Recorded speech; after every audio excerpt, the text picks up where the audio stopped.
Sir, अगर आपकी जांच हो गई है तो हम लाश को पोस्टमार्टम के लिए भेज दें?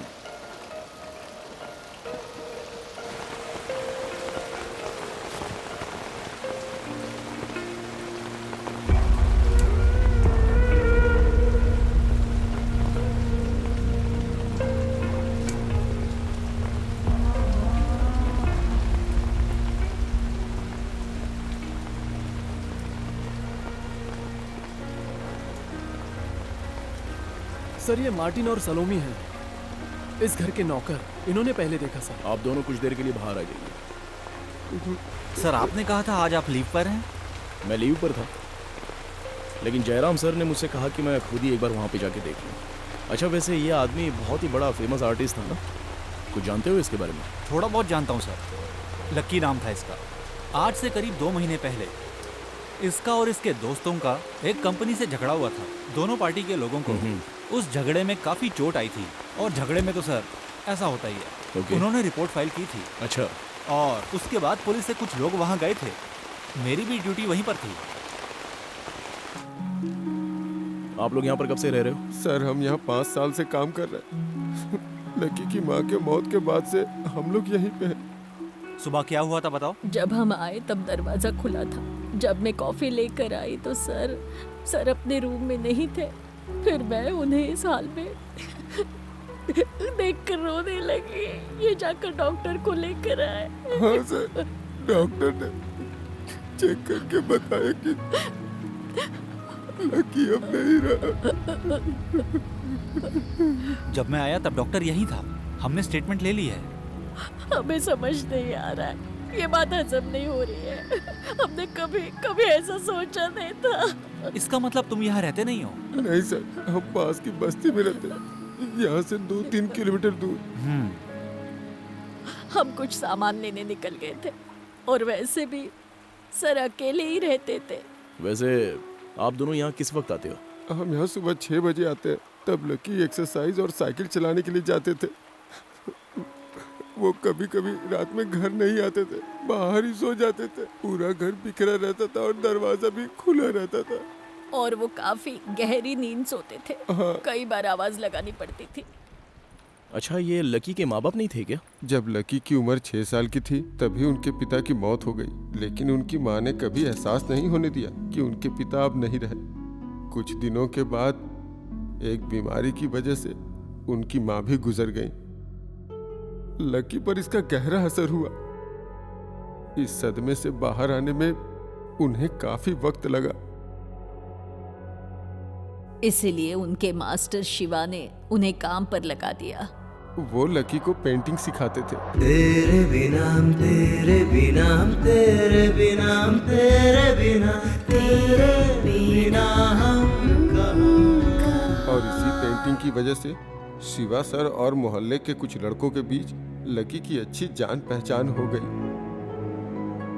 श्री साई नाम की एक कंपनी से इन सभी लड़कों का झगड़ा चल रहा था। उस वक्त बहुत बड़ा झगड़ा हुआ था जब इन लड़कों ने उस कंपनी की दीवार पर पेंटिंग बनाकर कुछ लिख दिया था सर। उनके अलावा हम लकी के किसी दुश्मन को नहीं जानते।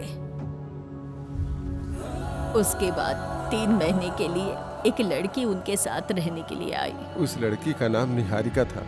वो दोनों साथ में बहुत खुश रहते थे, हमेशा हंसते रहते। हमने सोचा लकी सर उससे शादी करेंगे। जब 2 हफ्ते पहले हम यहाँ आए तो हमने उसे नहीं देखा, और पूछा तो लकी सर ने कहा कि वो बैंगलोर चली गई है। उसके जाने के बाद लकी काफी तनाव में रहने लगा। जब हमने लकी सर को गौर से देखा तो वो परेशान लग रहे थे, जैसे कोई बड़ा दुख अपने अंदर छुपा लिया हो। आप दोनों ने कल कुछ अजीब होते हुए देखा? जब हम कल शाम को निकल रहे थे तो एक कुरियर आया था। शायद उसी लड़की ने भेजा था। इन्होंने जिनके बारे में बताया सबको ट्रेस करो। शिवा, निहारिका और Shri Sai builders. Okay sir. हाँ, काम हो गया फातिमा, तुम रेडी रहो। ठीक है, तो मैं अभी निकलता हूँ। दरअसल मुझे फातिमा के साथ किसी अर्जेंट काम के लिए जाना है। तुम बाकी का सारा काम देख लो, और कुछ सस्पिशियस मिलता है तो मुझे कॉल करना। जी सर। और फॉर्मेलिटीज़ होने के बाद लाश पोस्टमार्टम के लिए भेज देना। और इस बीच अगर इसका कोई रिश्तेदार यहाँ पर आता है तो उससे पूरी इंक्वायरी कर देना, और किसी को लाश के पास आके रोने मत देना। एक काम करो, किसी को अंदर आने ही मत देना, और सारा काम होते ही जगह सील कर देना। Okay sir. ठीक है, तो मैं कल मिलता हूँ, हम रात को फ़ोन पे बात कर लेते हैं। सर सर हाँ। शाम को मेरी बेटी की बर्थडे पार्टी पे जरूर आना, 7 से 7:30 के बीच आ जाइएगा। ओके ठीक है, चलता हूँ। Okay sir. Sir, Jairam sir कहाँ हैं? सर, क्या हुआ अकबर? हमने इनिशियल इंक्वायरी शुरू कर दी है सर, बाकी सारा काम तो आलोक संभाल लेंगे। ओके अकबर, मीडिया वालों को इस बारे में खबर हो गई है। इससे पहले वो अपना इस पर रिव्यू दें, हमें जल्द ही इस पर अपना एक्शन लेना होगा। मैं और आलोक कल से इस पर सीरियस इंक्वायरी करेंगे सर। मुझे लगता है तब तक पोस्टमार्टम रिपोर्ट भी आ जाएगी। ठीक है, अभी तुम निकल सकते हो, मैं बाद में बात करता हूँ। ओके सर, रखता हूँ। एंटोनी भाई, एक काम करो, उनका स्टेटमेंट लेकर उनको यहाँ से जाना। Okay sir. ओके, चलता हूँ। सोच समझ कर ये डिसीजन ले रहे हो ना, क्योंकि डिवोर्स लेते वक्त तुम दोनों से पहला सवाल यही पूछा जाएगा। अगर कुछ चांस है तो हम आपस में बात करके सेटल कर लेंगे, पर तुम्हारे साथ तो ऐसी कोई बात है नहीं। एक बार फिर से सोच लो। ठीक है, अगर तुम नहीं चाहते तो मुझे कोई प्रॉब्लम नहीं है। नहीं मैडम, हमने डिसाइड कर लिया है, हम दोनों हमेशा अच्छे दोस्त बनकर रहेंगे। हमारे बीच कोई प्रॉब्लम नहीं होगी। डिवोर्स के बाद भी हमारी दोस्ती जारी रहेगी। फातिमा, फातिमा तुम्हें कुछ नहीं कहना है? मैंने पहले ही कहा था, the decision is yours. Advocate की हैसियत से मैं समझा रही थी, पर एज ए गुड फ्रेंड अब डिवोर्स लेना बिल्कुल ठीक नहीं रहेगा।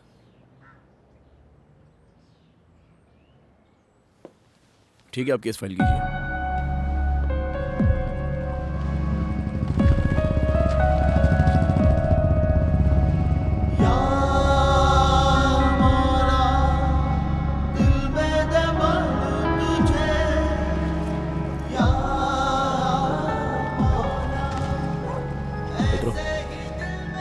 फातिमा, मुझे आने में देर हो जाएगी, तुम खाना खा के सो जाना।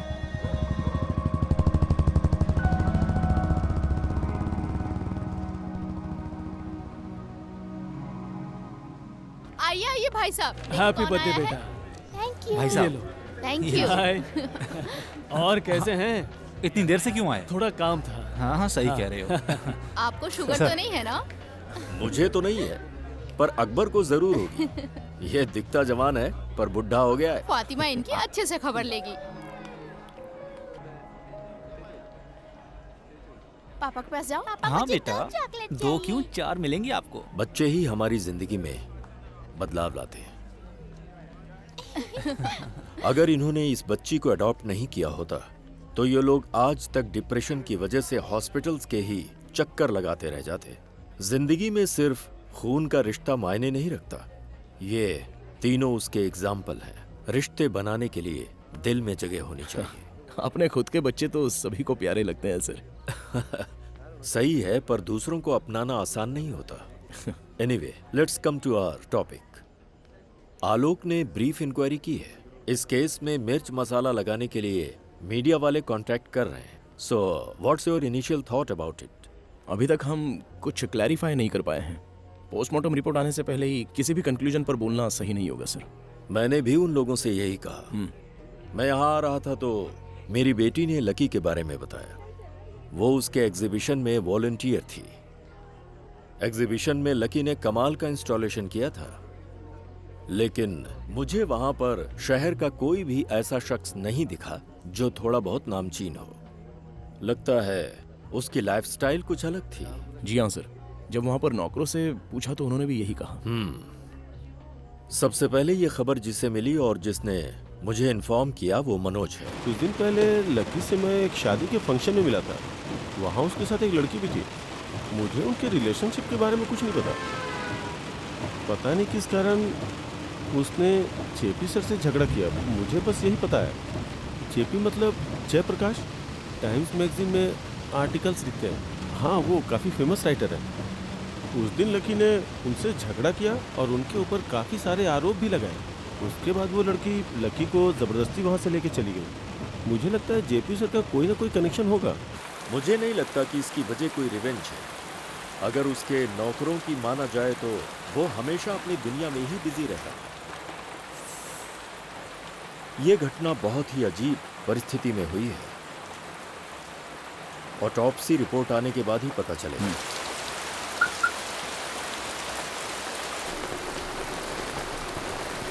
आओ बैठो। क्या sir? Just get inside. Sir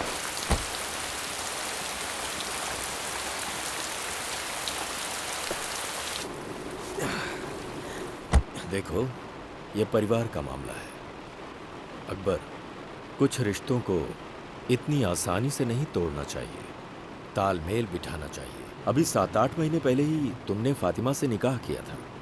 मैं वजह जानता हूं। उसका नाम क्या है? जैनेट। जेनेट को ना भुला पाना ही तुम्हारी प्रॉब्लम है। सर मैंने अभी जो भी फैसला किया है सोच समझ कर किया है। अब और इस पर क्या डिस्कस हो सकता है? क्यों नहीं हो सकता? इसमें सिर्फ तुम और फातिमा ही शामिल नहीं हो। डिपार्टमेंट के काफी सारे लोग इस शादी का हिस्सा थे। तुम ये कैसे भूल सकते हो?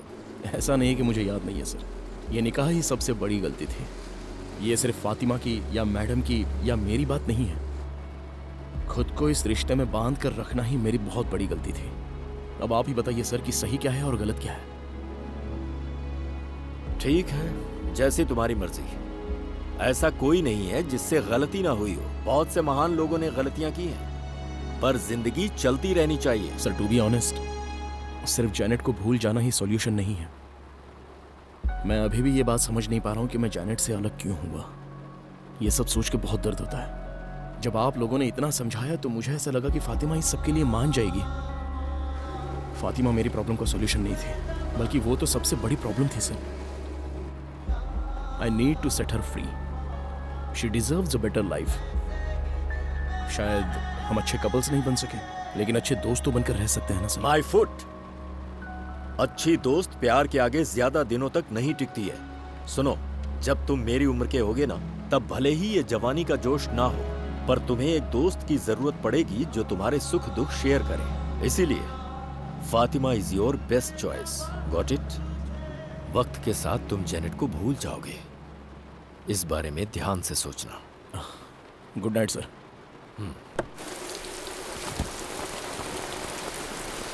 Okay sir. Okay. Jairam sir ने कहा कि जेपी के बारे में पता लगा। Yes sir. वो शहर में है या नहीं ये देख लेना। ठीक है सर। और अगर वो यहाँ पर है तो हम उससे मिल लेते हैं। ओके। कल सुबह घर पे आ जाना मेरे। हाँ ओके। बाय बेटा। बाय बोलो बेटा। बोलो। Very good. ठीक है तो मैं चलता हूँ। जी सर।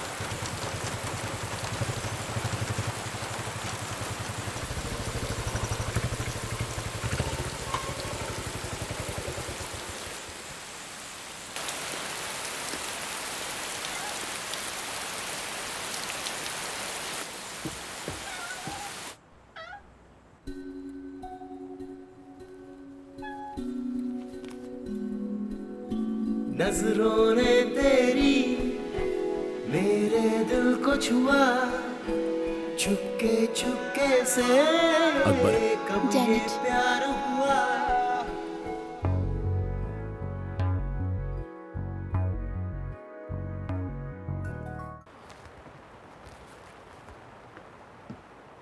लकी इतना फेमस आर्टिस्ट था। हाँ ये सुनकर मुझे आश्चर्य हो रहा है सर। बुरा हुआ।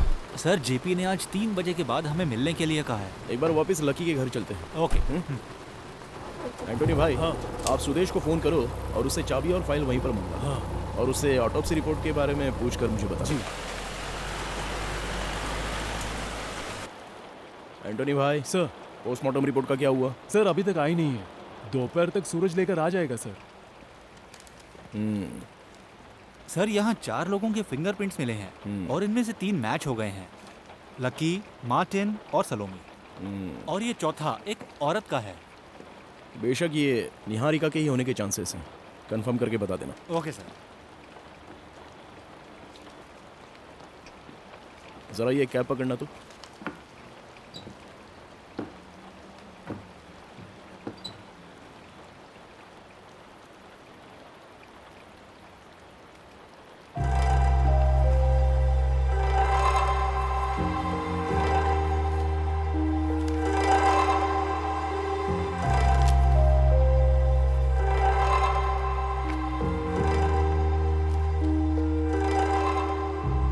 आलोक, हाँ सर। मुझे लगता है ये उसकी डायरी है। मार्टिन के जाते वक्त ये कुरियर से आई थी। एक काम करो, इसे पैक करके रख दो और इस फाइल में केस की सारी डिटेल्स हैं। हाँ ठीक है सर। ऑफिस से फ़ोन है। जयराम सर ने सबको 12 बजे के बाद ऑफिस में बुलाया है सर, क्योंकि पोस्टमार्टम सर्जन वहीं आ रही है सर। अभी टाइम कितना हुआ है? अभी 11 बजे हैं सर। उनको बोल दो हम आ रहे हैं। हाँ सर। हेलो। अच्छा आलोक, हाँ सर। तुमने कहा था कि तुम्हारी मौजूदगी में लकी के साथ कुछ घटना हुई थी, क्या हुआ था बताओ? सर मुझे लगता है वो जरूर किसी फ्रॉड बाबा का केस रहा होगा। हाँ। कुछ लोगों ने उसे मारा था और उसे नंगा करके उसकी फोटो दीवारों पर चिपका दी थी उन्होंने, और उसके आदमियों को ये चीज बुरी लगी अच्छा ऐसा। और उन्होंने प्रॉब्लम खड़ी कर दी। हाँ सही है। और फिर उसके बाद कुछ नहीं हुआ क्या? उन दोनों ग्रुप में झगड़ा हुआ था और कुछ लोग घायल भी हुए थे। आपने कुछ कहा क्या? हाँ सर, उसके बाद वो कपड़े पहन के भाग गया था। चलो अच्छा है, लाओ मेरी कैब दे दो। सर। डॉक्टर, मैं आपसे सीधे मिलना चाहता था, वरना रिपोर्ट आप इन्हें ही देकर चली जाती। I guess we have something. Yes sir, we have found something. उसकी मौत जहर से हुई है और जहर मुंह से शरीर में गया है। हम जहर की पहचान तो नहीं कर पाए हैं, लेकिन it looks like a slow poison. Slow मतलब ये नहीं कि इसमें वक्त लगे, इट्स लाइक अ सेडेशन। इससे मौत होते वक्त इंसान को तकलीफ नहीं होती। इससे बिल्कुल स्मूथ और एफर्टलेस और पेनलेस डेथ होती है। 99% ये सुसाइड केस है, ऐसा मेरा कंक्लूजन है। जितना आपने बताया उतना ही मान लेना ठीक है डॉक्टर? नहीं, और भी कोई कंक्लूजन हो सकता है। Lucky was in his last days. उसकी जिंदगी में सिर्फ 2 या 3 महीने ही बचे थे। उसके दिमाग में ओवर मैच्योर्ड मैलिग्नेंसी थी sir. Are you by any chance suspecting brain cancer? Yes, मुझे जो समझ में आया उसके जीने के चांसेस बस कुछ ही हफ्ते थे। जल्द ही उसकी नेचुरल और दर्दनाक मौत होने वाली थी। यानी मौत के डर से सुसाइड की पॉसिबिलिटीज हैं। सो आई थिंक दैट्स इट। यही बात मीडिया को बताइएगा। क्या कहते हो अकबर? उसके बारे में उसके घर के नौकरों की तो बहुत ही अच्छी राय सुनने को मिली मुझे। अगर सच कहूं तो ऐसे इंसान ने बीमारी के खौफ में ऐसा कदम उठा लिया, ये बात कुछ हजम नहीं हो रही है। मेंटली डिप्रेस्ड पेशेंट ही ऐसा कदम उठाते हैं मिस्टर अकबर। उसके पास्ट लाइफ को प्रेजेंट से कंपेयर करना ठीक नहीं है। If you guys have nothing else, shall I move? Yes doctor. Sir, here is the report. Thank you doctor. Doctor 1 second, Lucky के शरीर पर किसी भी टाइप का कोई जख्म या फिर इंजरीज के कोई निशान थे? Nothing relevant. ज्यादा नहीं, पर बॉडी में 2-3 जगह इंजरीज जरूर थी, पर कहीं भी कोई भी बड़ी इंजरी तो नहीं थी। सिर्फ कुछ खरोंचें थी, वो भी काफी पुरानी लग रही थी। Okay doctor, thank you. क्या हुआ अकबर? सर, तुम कुछ कंफ्यूजन में लग रहे हो। तुम्हारी थियरी में कुछ लूप होल्स हैं क्या? लूप होल्स नहीं है सर। तो फिर? जब मैं इन्वेस्टिगेशन कर रहा था तो लकी के नौकर से मेरी बहुत देर तक बातचीत हुई थी। उसी दौरान उसने मुझसे कहा था कि लकी के चेहरे पर एक अजीब सी परेशानी थी, और सिर्फ इतना ही नहीं, एक लड़की कुछ महीनों से उसके साथ में रह रही थी। इसका मतलब यह है कि उन दोनों के बीच में एक अच्छी रिलेशनशिप रही होगी। लेकिन जिस दिन हादसा हुआ तभी वो लड़की अचानक वहां से गायब हो गई, ऐसा मुझे स्टेटमेंट में पता चला। सो इस केस की सच्चाई तभी सामने आएगी जब हम उस लड़की तक पहुंच पाएंगे। अगर तुम्हें इसकी जरूरत लगती है तो यू प्लीज प्रोसीड। अभी के लिए मैं मीडिया के सामने ऑटोप्सी रिपोर्ट के अकॉर्डिंग बताऊंगा। देखते हैं वो क्या लिखते हैं। तब तक उन्हें अपना दिमाग लगाने दो। तुम जा सकते हो। Okay sir. या जैसा कि मनोज ने हमें बताया और उस सर्वेंट ने भी जेपी और उस लड़की का नाम लिया था, तो हमें इन दोनों से कुछ लीड मिल सकती है। उसने आज शाम को मिलने के लिए कहा है। अच्छा। हाँ। लकी की डेड बॉडी का क्लेम करने के लिए कोई रिलेटिव आया था? अभी तक तो कोई नहीं आया सर। हाँ। मुझे लगता है उसका कोई क्लोज रिलेटिव था ही नहीं। हो सकता है कोई 1-2 दिन में क्लेम करने के लिए आ जाए। चलो जेपी से मिलते हैं। हाँ। अच्छा हुआ वो मर गया। वो उसे अपने घर ले गया और मरने के लिए छोड़ दिया। वही मेरी बेटी की मौत का जिम्मेदार है। उसने आत्महत्या कर ली, यही सच्चाई है। लकी के साथ रहने वाली निहारिका की आप बात कर रहे हैं? उसने आत्महत्या की थी? कब की थी? कुछ ही दिन पहले। इससे बुरा और क्या हो सकता है? कहाँ की थी? बेंगलोर में, अपने ही घर में। तो इस बारे में आपने लकी को बताया था? क्यों बताऊं? कौन है वो? Okay, by the way mister JP, आप निहारिका के बारे में कैसे जानते हैं? मिस्टर अकबर, निहारिका मेरी भांजी थी। मेरी सगी बहन की बेटी थी वो। उसको मैंने पाला पोसा है, भांजी की तरह नहीं, अपनी बेटी की तरह। और वो उसे ले गया, स्काउंड्रल। मैं अब भी उस सदमे से उबर नहीं पाया हूं। उस आदमी की बात करना बेकार है, लेकिन नेहा, हम उसे बचपन से इसी नाम से बुलाते थे, निहारिका बैनर्जी। बैनर्जी? ये तो बंगाली सरनेम है ना? हाँ, बंगाली है। जय सुधा, उसकी शादी एक बंगाली से हुई थी, आशुतोष बैनर्जी। बंगाली राइटर थे वो। पढ़ाई के दौरान उनकी मुलाकात हुई। जब निहारिका 3 साल की थी, he passed away. It was an accident. उसके बाद वो ज्यादा दिन कोलकाता नहीं रुकी। बैंगलोर के एक इंस्टीट्यूट में जयसुधा को केमिस्ट्री डिपार्टमेंट में लेक्चरर की पोस्ट मिल गई। तब से वो वहीं सेटल हो गई। यहाँ की पढ़ाई और पालन पोषण बैंगलोर में ही हुआ।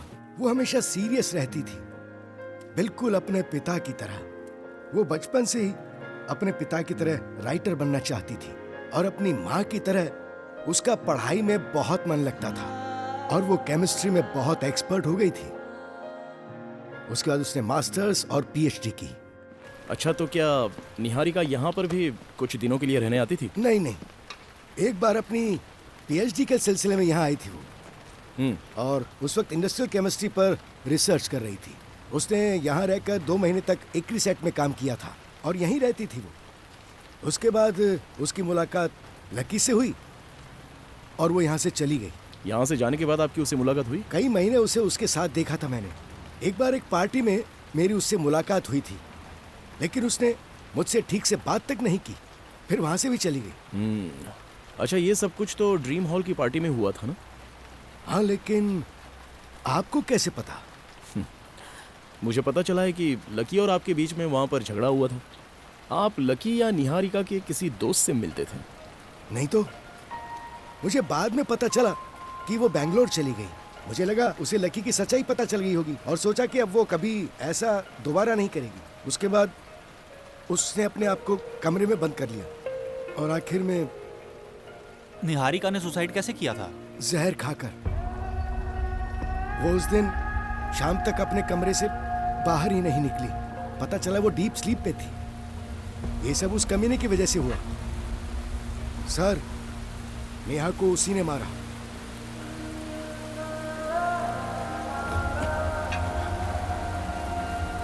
Relax JP, I am sorry for your loss. ये सब कुछ तो एक बुरे सपने जैसा था, पर हमें सच्चाई को मानना ही पड़ेगा। चलो ठीक है, 2 हफ्ते बाद हम फिर से मिलेंगे, क्योंकि इस केस को सॉल्व करने में हमें आपकी मदद की बहुत ज़रूरत पड़ेगी। Okay? Sorry for. It's all right. चलो, थैंक यू।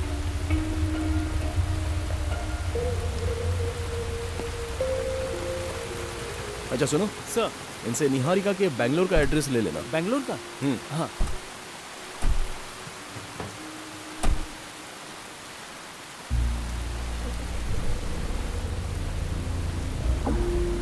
मुझे लगता है हमें इस पर नजर रखनी चाहिए। बैंगलोर में तुम्हारा कुछ कनेक्शन है क्या? है सर। इस एड्रेस से बैंगलोर के पास के पुलिस स्टेशन को लोकेट करो। उनसे निहारिका की मौत के बारे में पता लगाओ। देखते हैं वो लोग इस मौत के बारे में क्या बताते हैं। Okay sir.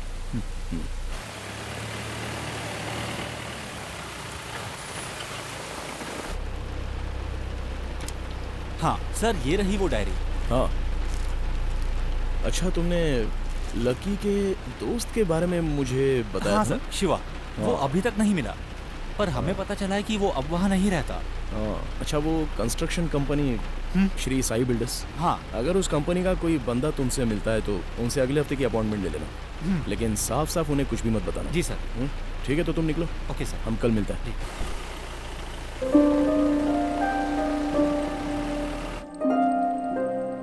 लगता है सर आ गए मैडम।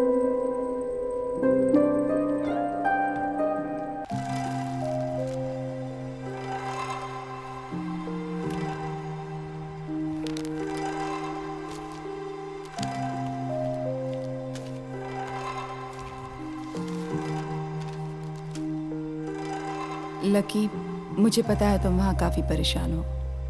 यहाँ मैं तुमसे 100 गुना ज़्यादा परेशान हूँ। तुमने मुझे अपने साथ नहीं रखा और मुझे यहाँ भेज दिया। चलो छोड़ो, इस लेटर के साथ ये डायरी भेज रही हूँ, शायद तुम्हें देखकर अच्छा लगे। तुम बिना मुझे बताए मेरी डायरी पढ़ना चाहते थे। आराम से पढ़ो। मैंने कहा था नहीं कि मैं ये डायरी तुम्हें तब दिखाऊंगी जब तुम इसे पढ़कर समझने के काबिल हो जाओ। हमारी मुलाकात एक झगड़े से हुई थी, तभी से मुझ में फीलिंग्स जाग उठी थी, पर मुझे नहीं लगा था कि ये सब ऐसे ख़त्म हो जाएगा, इसलिए ये लेटर भेज रही हूँ। इसमें छोटे मोटे झगड़े, प्यारी यादें और हमारे बीच जो कुछ भी हुआ सब है। इसे पढ़ने से पहले तुम अच्छे से आराम कर लेना, एक बार सब कुछ दोबारा पढ़ना। इसे पढ़ने के बाद तुम मुझे अपने पास पाओगे। तुम्हें ऐसे लगेगा जैसे मैं तुम्हारी यादों में हूँ। तुम्हारी निहारिका।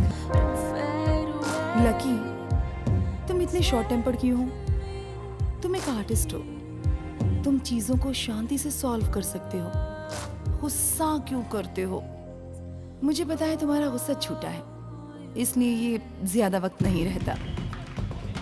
मुझे लगता है हमारी फ्रेंडशिप काफी लंबी चलेगी। नेहा उधर देख। वो वाला? कितना सुंदर है ना? है तो। चलो वहाँ चलते हैं। तुम्हें समझ नहीं आता, आज संडे है और तुम मुझे ये सब बकवास चीजें दिखाने ले आई। तुमने तो कहा था कि घर पे बोर हो रही हो, शॉपिंग करने से अच्छा है कि हम यहाँ पे आ गए। अगर तुम्हें इंस्टॉलेशन पसंद नहीं आए तो चल के पेंटिंग देखते हैं, वो पसंद रहने आएगी। दो, ये पेंटिंग किसी को समझ में नहीं आने वाली। पेंटिंग?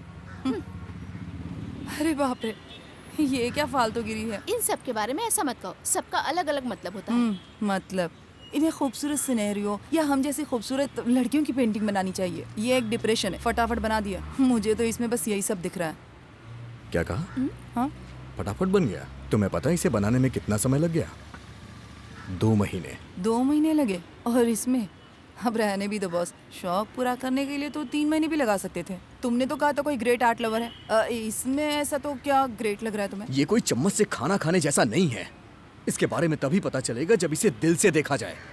ये जगह कोई टाइम पास करने वाली या बकवास से कमेंट्स करने वाली नहीं है। हाँ तो बोर्ड लगाना चाहिए ना कि हम जैसे लोग यहाँ नहीं आ सकते। हाँ गलती हो गई, बोर्ड लगाना चाहिए था। हमें नहीं पता था कि यहाँ कोई भी मुंह उठा के आ जाता तो फिर तुमने ये शो यहाँ रखा ही क्यों? हाँ, तो पता जाओ नहीं ना, वो क्या चल समझता है। रहा हूँ। बड़ा ग्रेट किसी चीज का सेंस होता नहीं है। अरे लकी तू वहाँ क्यों पंगे ले रहा है? देख यहाँ कुछ प्रॉब्लम हो गई है, मैं अभी जाके आता हूँ, तू यहीं रुकना। हुआ क्या चल रहा है? क्या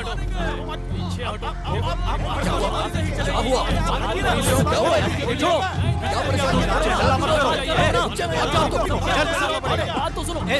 तुम यहाँ पे आओ, मेरे साथ आओ, चलो पीछे आओ।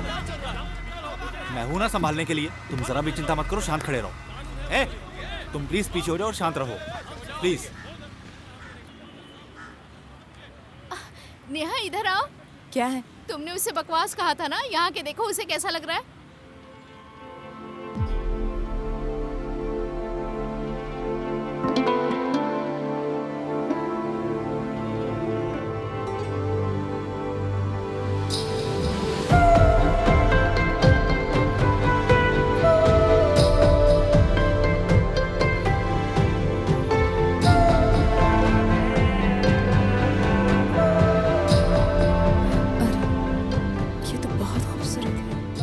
बिना सोचे समझे कुछ नहीं कहना चाहिए। तुमने बहुत बड़ी गलती कर दी नेहा।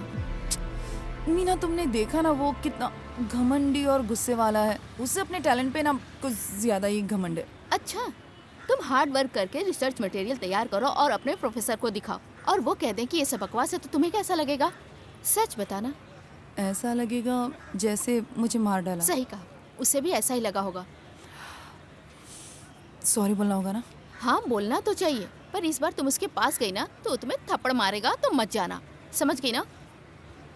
हेलो ए नेहा, हमें निकलना है, मेरी ट्रेन छूट जाएगी।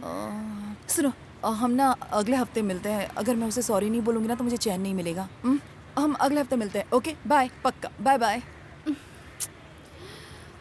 हमें उन्हें इतनी आसानी से नहीं छोड़ना चाहिए था। तुम लोगों ने मुझे सपोर्ट क्यों नहीं किया? तुम कभी भी कुछ बात भी करते हैं। ऐसा करके क्या फायदा? अरे लकी, अच्छा ठीक है, मैं निकलता हूँ। अरे हटना यार। Excuse me. सुनो, क्या चाहिए तुम्हें अभी? शांत हो जाओ। देखो, मैंने बिना समझे और बिना सोचे तुम्हारी पेंटिंग पर कमेंट किया, तो मुझे पता है तुम्हें गुस्सा आ सकता है। So really sorry. बहुत गुस्सा आता है मुझे। हाँ, देखो, तुमने बिल्कुल सही कहा था कि मुझे आर्ट के बारे में बिल्कुल भी नॉलेज नहीं है। वो मेरी फ्रेंड थी ना, वही मुझे लेकर आई थी। वो चली गई, वरना उसकी ट्रेन मिस हो जाती। मैं सच कह रही हूँ, फिर से कभी ऐसा नहीं कहूँगी। पक्का? हाँ तुम दोबारा आर्ट एग्जीबिशन में नहीं जाओगी? हाँ। और अगर गई भी तो फालतू के कमेंट्स नहीं करोगी। हाँ। अगर तुम इसके लिए तैयार हो तो मैं कॉफी के लिए तैयार हूँ। हाँ ओके। मेरा नाम निहारिका है, क्लोज फ्रेंड्स मुझे नेहा कहते हैं। मैं यहाँ यूनिवर्सिटी में रिसर्च के काम से आई हूँ। लकी, जितने भी करीबी हैं सब मुझे इसी नाम से बुलाते हैं। मैं यहीं रहता हूँ, काम तो जान ही गई हो। जो मैंने कहा उसके लिए मैं फिर से सॉरी कहूँगी। हाँ, मैंने उसे जब ध्यान से देखा तब समझ में आया कितनी मेहनत का काम है ये। चलो माफ किया, उसमें कोई गलती ही नहीं थी। हम सब एक जैसे होते हैं, जो पसंद नहीं आता उसकी बुराई करते हैं। पीठ पीछे बुराई करना हमारी आदत हो गई है। देखो, मुझे लगता है कि तुम एक आर्टिस्ट हो, तुम्हें इस तरह की बातें सुनने के लिए आदत होनी चाहिए। I mean, लोग क्रिटिसाइज तो करेंगे ही ना, मतलब सबको ये अच्छा नहीं लगता। हे, ये बातें मेरे लेवल की नहीं है। मैं बिल्कुल साधारण हूँ, लोकल। पहले जैसा तुमने कहा मैं वैसा ही हूँ, इसलिए मुझे गुस्सा जल्दी आता है। बहुत से लोग मेरे जैसे हैं, उनका गुस्सा जल्दी शांत नहीं होता है, पर मेरा हो जाता है। और यही उनमें और मुझ में डिफरेंस है कि मुझे गुस्सा ज्यादा आता है, इसलिए मैं तुमसे माफी मांगता हूँ। ज्यादा नहीं, बहुत ज्यादा गुस्सा आता है।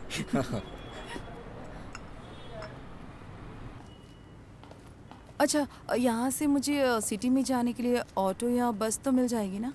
ओह, तो तुम इस शहर की नहीं हो? हाँ, तो ये बताओ तुम्हें अपना स्टॉप पता है या नहीं? चलो कोई बात नहीं, वैसे मैं अभी फ्री हूँ, इस बार मैं तुम्हें ड्रॉप कर दूंगा। ओके। जहाँ जाना है वहाँ का एड्रेस तो है ना? हाँ, एड्रेस बैग में है। चलो फिर चलते हैं। अच्छा, तुम यहाँ पहले कभी आई हो? यहाँ आके बहुत शांति मिलती है।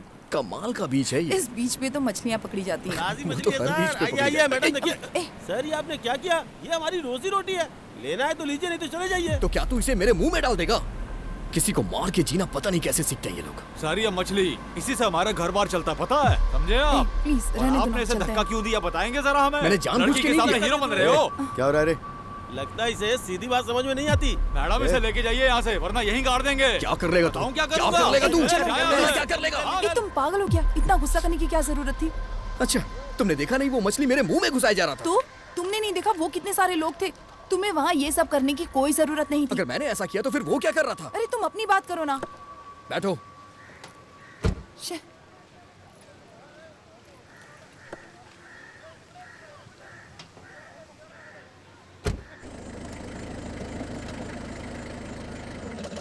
ये तो मिस्टर जेपी का घर है। हाँ। निहारिका, मैंने तुमसे कहा था ना, मैं दरअसल अपने गुस्से पे कंट्रोल नहीं कर पाता।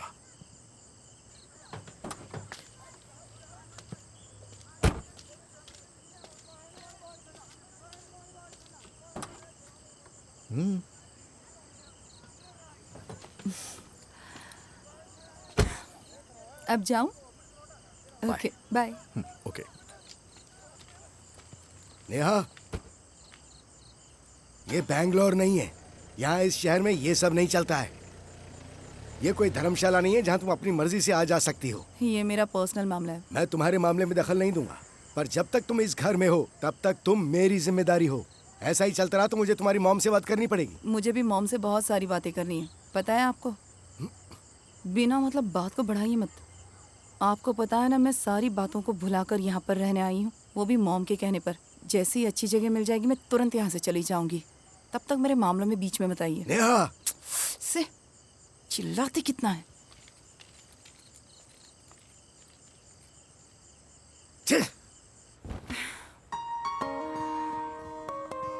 सच सच बताना लकी, तुम्हारे कितने और रूप थे? जब मैं पहली बार तुमसे मिली तुम कितने गुस्सैल इंसान थे, और बाद में बिल्कुल सीरियस हो गए, और अब तो पूरी कहानी ही बदल चुकी है। कोई बात नहीं, चाहे कोई भी रूप हो, तुम अच्छे हो। उस रात मुझे लगा झगड़ा करने और खिंचाई करने के लिए हम अच्छे दोस्त बन सकते हैं, पर अब मुझे लगता है तुम पूरी जिंदगी मेरे साथ रहकर मुझे सही रास्ता दिखाओ। तो क्या कहते हो, मेरा साथ दोगे ना? एक बात कहूं, तुम चाहे कितनी भी कोशिश कर लो, मैं आसानी से नहीं मानूंगी। हाँ, ये जगह भी एक छोटा सा एग्जीबिशन लगती है। अब मैं अंदर आ जाऊं या तुम मुझे ऐसे ही घूरते रहोगे? तुम यहाँ आराम से आ सकती हो, बस यहाँ की चीजों पे कमेंट्स मत करना। यहाँ का एड्रेस किसने दिया तुम्हें? दरअसल मुझे एक पेंटिंग चाहिए थी। उस दिन वो मेरी फ्रेंड थी ना, वो मुझे सारा दिन डांटती रही और झगड़ा करती रही, इसलिए मैं यहाँ आई हूँ। हाँ। अभी उसका बर्थडे आ रहा है तो मैंने सोचा कि उसे गिफ्ट में एक अच्छी सी पेंटिंग दी जाए। काफी लोगों से पूछा तो यहाँ का एड्रेस मिला और यहाँ आकर पता चला तुम तो इंटरनेशनल आर्टिस्ट हो। पहले सोचा वापस लौट जाती हूँ, फिर लगा एक ऑटोग्राफ तो ले ही सकती हूँ। अच्छी बात है। वैसे गलती हो जाने के बाद उसे सुधारा नहीं जा सकता है। समझ में आई बात तुम्हारे? ओके। यहाँ आने में तुमने बड़ा रिस्क ले लिया है। हाँ। लड़कियों की नजर में एक आर्टिस्ट की इमेज बहुत खराब होती है, खास करके अगर वो लड़की स्मार्ट हो, खूबसूरत हो और अकेली हो तो खतरा ज्यादा बढ़ जाता है। तुम्हारे बारे में सब कुछ जानकर ही तो मैं यहाँ आई हूँ। उस रात तुमने मुझे ड्रॉप किया था ना, उसके बाद मेरे मामा लगातार तुम्हारी बुराई कर रहे हैं। कम से कम 10 लेक्चर सुना दिए होंगे। कौन? जेपी? उन्हें तो सब अच्छा कहते हैं। शायद। यहाँ पर तो सभी कहते हैं कि वो बहुत ही शानदार राइटर हैं। उनकी राइटिंग में जादू है, वो दूसरों से बिल्कुल अलग लिखते हैं। हे, वही रुक जाओ। क्या हुआ? अरे रुको तो सही। क्या? एक मिनट। क्या बात है? अभी तो मैंने शुरुआत की है यार। ओके। यही रुकना, यही खड़ी रहना, बस ऐसे ही। हाँ।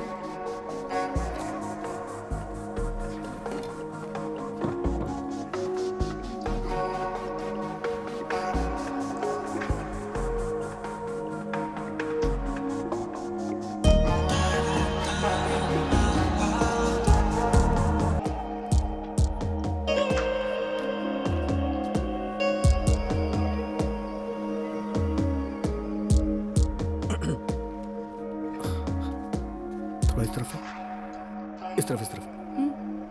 अरे यार, पेंट लग गया था। हाथ इस तरफ। परफेक्ट।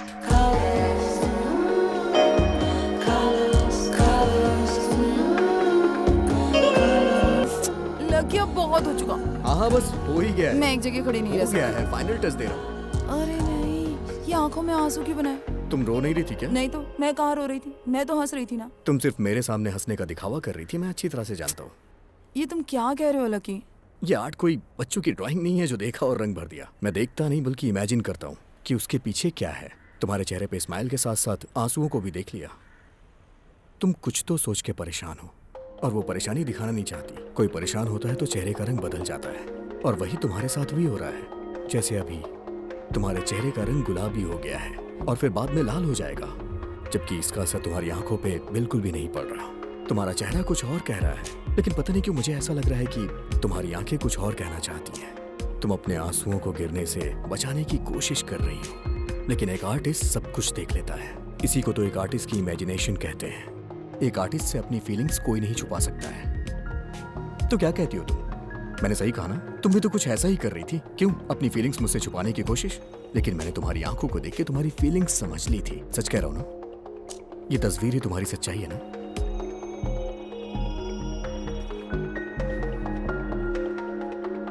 तुम सच्चाई मान क्यों नहीं लेती?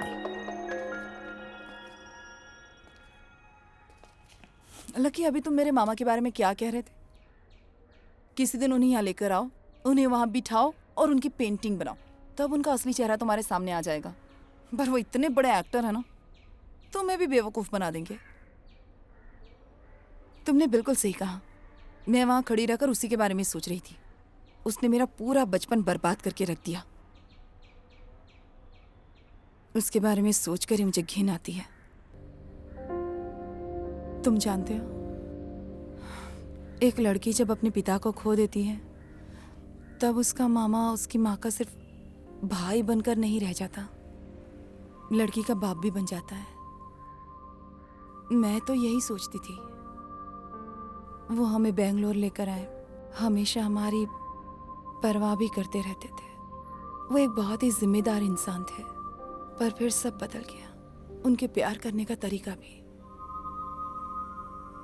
वो जिस तरह से अपना प्यार जताते थे वो बिल्कुल अलग तरीका था। मेरी कभी हिम्मत ही नहीं हुई कि मैं अपनी माँ के भाई, उनके दोस्त या उनके मेंटर के बारे में कुछ गलत कहूँ। वो माँ की मदद के लिए हमेशा तैयार रहते थे। उन्होंने अपनी भांजी और बहन के लिए अपनी पूरी जिंदगी और जीने का तरीका ही बदल दिया। काफी समय तक मैं यही सोचती थी, लेकिन 2 साल के बाद मेरे साथ हर समय सिर्फ बुरा बर्ताव किया जाता। मैं समझ रही थी। एक दिन मामा मुझे वॉक पर अपने साथ ले गए। मैं उनसे थोड़ी दूरी बनाकर चल रही थी। वो मुझे एक शॉर्टकट से ले गए। वो बहुत ही वीरान जगह थी। उससे ज्यादा मैं लाइफ में कभी नहीं चली थी। और उस दिन मुझे अपनी दिल की धड़कनें सुनाई दे रही थी। मुझे कुछ समझ में नहीं आया, पर जिसका मुझे डर था वहां ऐसा कुछ नहीं हुआ। वो अपने घुटनों के बल बैठ गए और जो गलतियां उन्होंने की थी उसकी मुझसे माफी मांगने लगे। उन्होंने मुझसे रिक्वेस्ट की कि मैं इस बारे में अपनी मॉम को ना बताऊं। लकी उस पल में मैं बहुत कंफ्यूज हो गई थी और डिस्टर्ब भी थी। उन्होंने उस दिन मुझसे कुछ भी नहीं कहा। मैं इसके बारे में मॉम को सब बताने वाली थी, पर फिर मैंने सोचा वो मुझे इतनी दूर यहाँ लाए और अपने घुटनों के बल गिरकर मुझसे इस तरह माफी मांग रहे हैं।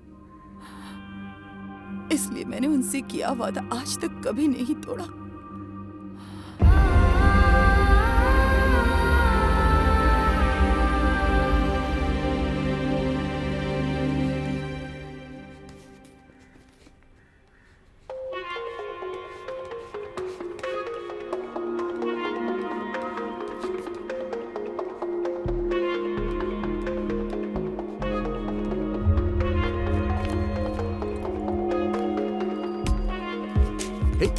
निहारिका, निहारिका रुको तो, लकी हटो। रुको। मुझे जाना है। तुम चली जाना, लेकिन एक बार मेरे साथ अंदर चलो। मैं वहाँ क्या करूंगी? तुम्हें मेरी फीलिंग से कोई मतलब है क्या? मैंने यहाँ आने के लिए कितनी मुसीबतें झेली हैं। तुम नहीं जानते कि मैंने ये सारी बातें सिर्फ और सिर्फ तुमसे ही क्यों शेयर की हैं। मुझे इन सब बारे में नहीं पता है, लेकिन एक बार तुम मेरे साथ अंदर चलो। आओ। लकी छोड़ो मुझे। आओ तो सही। छोड़ो लकी। आओ ना। अरे देखो, तुमने अपने बारे में जो भी बताया उस बारे में मुझे नहीं पता कि मैं क्या कहूँ। तुम तो जानती हो कि मुझे सिर्फ एक ही भाषा आती है, ये। मैंने तुम्हारी हर बात सुनी। उसने तुम्हें इसलिए डराया क्योंकि तुम उससे डरा करती थी, लेकिन अब तुम आजाद हो।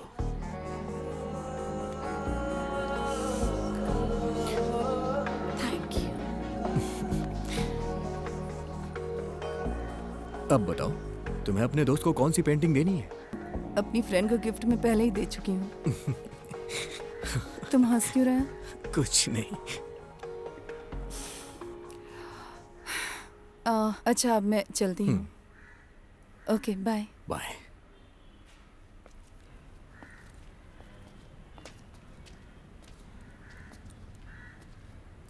सुनो, तुम्हें अब वहां रह के परेशान होने की जरूरत नहीं है।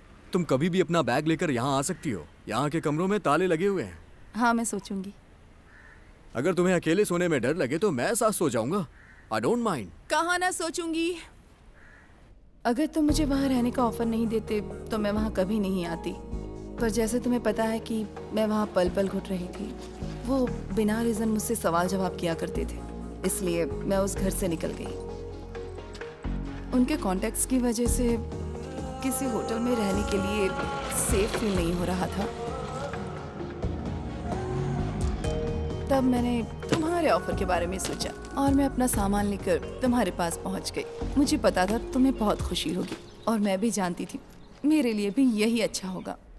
अंकल, मैंने आपको कितनी बार समझाया कि मेरे सामान इधर उधर मत रखा करिए। आपको ऐसा करने में मजा क्या आता है? मैं वापस वही रख देती कुछ हूँ नहीं बेटा। किया। आप ही इन्हें समझाइए, मेरे कहने पे नहीं समझते। हे, आओ ना। ये कितनी बार समझाओ, तुम्हें वापस रखो आप। मैंने क्या किया? चलो इधर ही रख देता हूँ। हाँ ठीक है। कौन है ये लड़की? मुझे क्या पता? मुझे क्या पता है? सी, यहाँ की सारी चीजें मेरी कंट्रोल में हैं। मैं जो जब चाहूँ वो आसानी से ले सकता हूँ।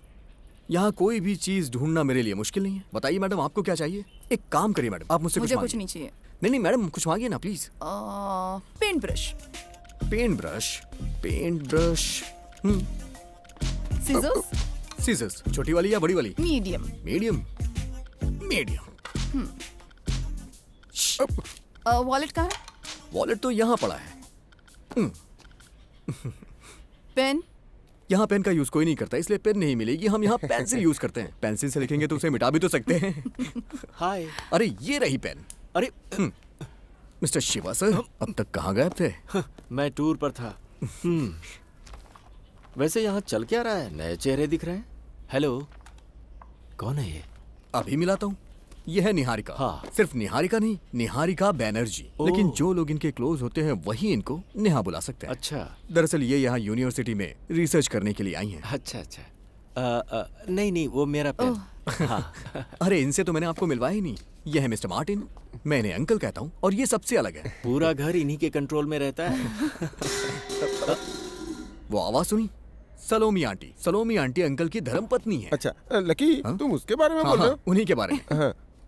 और ये हैं मिस्टर शिवशंकर, हाय। आर्टिस्ट, राइटर, ट्रैवलर, कुछ भी कह सकते हैं। सच कहूँ तो ये मेरे गुरुजी हैं। सब कुछ मैंने इन्हीं से सीखा है। ये ज्यादा हो गया। ये सब कुछ मैं अपनी जीविका चलाने के लिए करता हूँ। सलोमी जी, हाँ जी। कॉफी पियोगी ना? 2 कॉफी। आपका घर कहाँ है? बैंगलोर में। कब से जानती हैं आप इसे? ज्यादा नहीं, बस 2 हफ्तों से। हाँ। अगर देखा जाए तो इसकी जिंदगी में मुझे लेकर पूरे 10 लोग आ चुके हैं। हाँ हाँ हाँ, लेकिन सबसे ज्यादा क्लोज मैं ही रहा हूं इसके। सालों से अपनी दोस्ती है। और उसकी इसी लिस्ट में तुम्हारा भी नाम जुड़ गया है। पर मैं यहाँ कुछ हफ्तों के लिए पेइंग गेस्ट के तौर पर रहूंगी। तुम सिर्फ पेइंग गेस्ट ही नहीं, उसकी जिंदगी में और भी कुछ हो। उसने जरूर तुम्हारे बारे में कुछ सोच रखा होगा। मैं उसे बचपन से जानता हूँ। उसे आज तक कभी किसी चीज की कमी नहीं हुई। वो सभी को हंसाने की कोशिश करता रहता है, पर मेंटली थोड़ा कमजोर है। उसे जानना बहुत जरूरी है। वैसे तुम जब तक चाहो यहाँ आराम से रह सकती हो। एक साथ अपनों की मौत का सदमा वो बर्दाश्त नहीं कर पाया। वो 10 साल का था जब उसके पिता की मौत हुई। इस सदमे से वो आज तक नहीं उबर पाया। हमें लगा था कि धीरे धीरे सब ठीक हो जाएगा, पर वो सदमा अब उसके दिल में पूरी तरह से मौत का खौफ बन चुका था।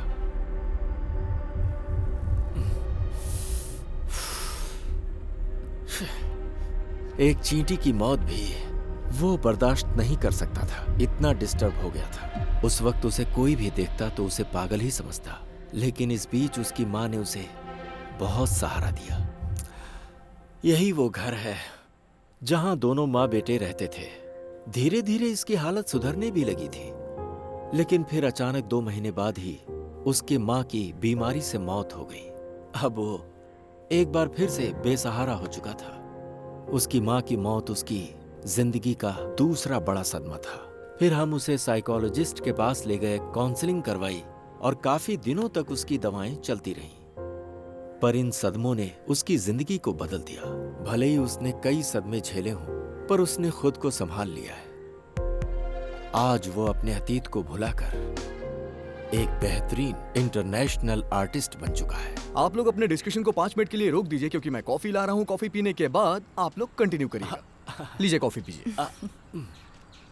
Coffee is caffeine, caffeine is creativity. अच्छा, ये बात किसने कही थी? तुमने। हाँ करेक्ट, मैंने ही कही थी। हाँ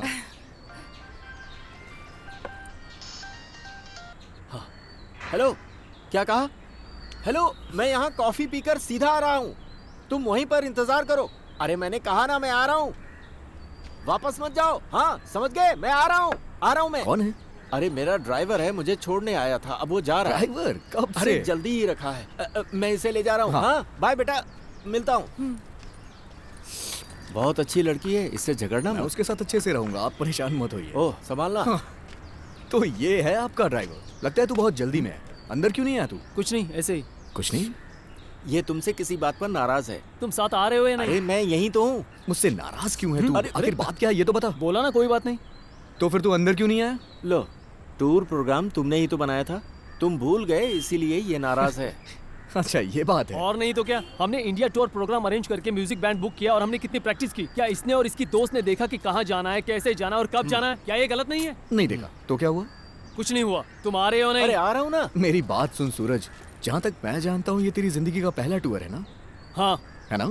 तूने अपनी जिंदगी में कभी ट्रेन या बस के जनरल कंपार्टमेंट में परफॉर्म किया है? नहीं किया। अबे तो ऐसे मुंह फुलाने से क्या फायदा? अरे बोला ना नहीं किया है। तुमको तो ये पता है ना, इस तरह की टूर पे जाने के लिए कितनी मुश्किल होती है। 8 बजे का शो है, जाके तैयारियां भी करनी है, पर इससे तो कोई परवाह है ही नहीं ना। सब तो मेरे ऊपर आएगा, तुम पर थोड़ी आएगा। जनरल कंपार्टमेंट से मेरे दिमाग में एक आइडिया है। इसके साथ हम जनरल कंपार्टमेंट में आसानी से जा सकते हैं। इसके साथ ट्रेन में गाना गाएंगे, इसमें बहुत फायदा है। इससे हम काफी पैसे कमा सकते हैं। इसके बारे में आप लोग लाओ चाबी दो। ये वाला आइडिया तेरा मस्त है। तुम आ रहे हो या मैं जाऊं? अरे बस बैठ गया। अबे आराम से स्टार्ट कर, आराम से करेगा तो स्टार्ट हो जाएगी। इतना टेंशन क्यों ले रहा है यार? आराम से किक मार यार, क्या कर रहा है? आराम से कर। हमें तेरी कोई जरूरत नहीं पड़ेगी, समझा? धोखेबाज। बाय। कॉफी खत्म हो गई तुम्हारी? हाँ। आओ। उस बात में इतनी आर्गुमेंट करने की क्या जरूरत थी? आराम से बात कर सकते थे ना? हाँ, जो भी काम आज तुमने किया मुझे बिल्कुल पसंद नहीं आया। तुम बिना सोचे समझे कुछ भी बोल देते हो। तुमने कहा था कि वो सब सामान कोई चीज नहीं है। तुम पेंसिल अपने कानों में लगा कर रखते हो और फिर उसी से पेज पलटते हो। कितना डिस्गस्टिंग है। इंसान में टैलेंट होना चाहिए, लेकिन उसमें इस तरह का ईगो नहीं होना चाहिए। और कितना टाइम लगेगा बेटा? बस हो गया है मौसी, थोड़ा और। लगता है इसे बनाना ही नहीं आता, इसलिए देर लग रही है। हाँ। अच्छा ये बताइए, आपका पोता कहाँ है? कहीं काम पर गया है, आता ही होगा। हाँ मौसी बताइए कैसी है? शक्ल तो उनके जैसी नहीं है, लगता है तुमने किसी और को बना दिया। ये आपके ही पति हैं। 15 साल पुरानी फोटो है ये उनकी, शायद इसीलिए आप इन्हें पहचान नहीं पा रही हैं। ध्यान से देखिए, है ना? बड़े हो गए होंगे। हाँ, अगर आप कहिए तो और जवान बना दूं। यही रुकना, कुछ खाने के लिए लाती हूँ। हाँ। लकी आखिर तुम कर क्या रहे हो? तुमने देखा नहीं क्या? हाँ, कैसी अजीब अजीब हरकतें करते हो। क्यों? मैं तो आर्ट बना रहा हूँ ना। अरे वो नहीं, पेंसिल कान में घुमाते रहते हो। पेंसिल से भी प्रॉब्लम है इन्हें। अरे यार कान में खुजली हो रही थी इसीलिए मैंने डाला था इसे। इस पेंसिल से तुम स्केच बनाते हो, तुम्हें इसकी इज्जत करनी चाहिए, रिस्पेक्ट करनी चाहिए। तुम्हें इसकी इज्जत करनी चाहिए कि नहीं? अगर तुम मेरे आर्ट वर्क के बारे में बात करोगी तो मुझे समझ में आएगा। अब तुम ये कहो कि पेंसिल, कैनवस, ब्रश इन सब की इंसानों की तरह इज्जत करो तो ये मुझसे नहीं होने वाला है। अच्छा सुनो, फॉर एग्जाम्पल तुम्हारे हाथ में ये जो किताब है ये सिर्फ किताब है ना। अब तुम इसे भगवान समझो तो गलत है ना ये। Of course not. देखो किताबों से हम काफी कुछ सीख सकते हैं। किताबें लाइफ बनाती हैं और बिगाड़ती भी हैं। नहीं मैं भी तो देखूं इस किताब में कहाँ लिखी है इस तरह की बातें। क्या कर रहे हो? थूक क्यों लगा रहे हो पेज पे? थूक लगाए बगैर पेज को कैसे पलटेंगे? मुझे यही करना आता है और सब लोग यही करते हैं। सच कहूं तो मेरे पिताजी ने ऐसा किया होगा, मेरे पिताजी के पिताजी ने ऐसा किया होगा, उनके भी पिताजी ने ऐसा ही किया होगा। अगर मैं आज इस तरह से कर रहा हूँ तो कल को जो मेरा बच्चा पैदा होगा वो भी थूक लगा के इसी तरह से किताबें पलटेगा। हाँ, समझ गई। मेरे समझाने का कोई फायदा नहीं। तुम्हारे सामने ना किसी की कुछ भी नहीं चलने वाली। जो करना है तो अब तुम्हें थूक लगाने से कोई प्रॉब्लम नहीं है ना? बस हो गया ना। ये लो, ये बताओ थूक लगाने से प्रॉब्लम क्या है? नहीं इस थूक से प्रॉब्लम क्या है? नहीं बताओ ना क्या प्रॉब्लम है, बताओ बताओ।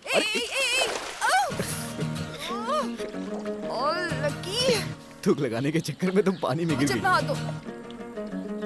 1 मिनट दे रहा हूँ। जल्दी 1 मिनट दे रहा हूँ, रुको अरे नहीं। भगवान, पता नहीं इस पानी में किसने किसने थूका होगा। चले मेरा हाथ पकड़ो। आ जाओ आ जाओ, आराम से आराम से आराम से आराम से आ जाओ।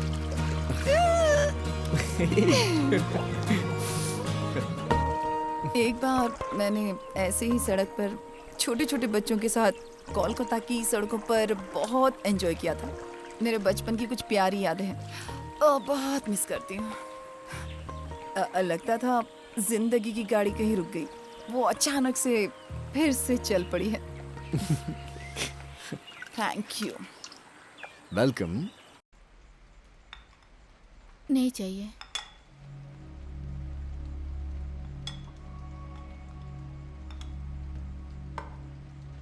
अगर ऐसा है तो हम ये सब भी बंद कर देते हैं। कल से मैं खाना बाहर ही खा लिया करूंगा। अब मैंने ऐसा क्या कर दिया? जानकी, जाके मेरे रूम की खिड़की बंद कर दो। फातिमा, तुम बहुत ज्यादा बदल रही हो। हमने तो अच्छे दोस्त की तरह अलग होने का फैसला किया है ना। तुम्हें बताने के बाद ही मैंने सारे पेपर्स फाइल किए थे।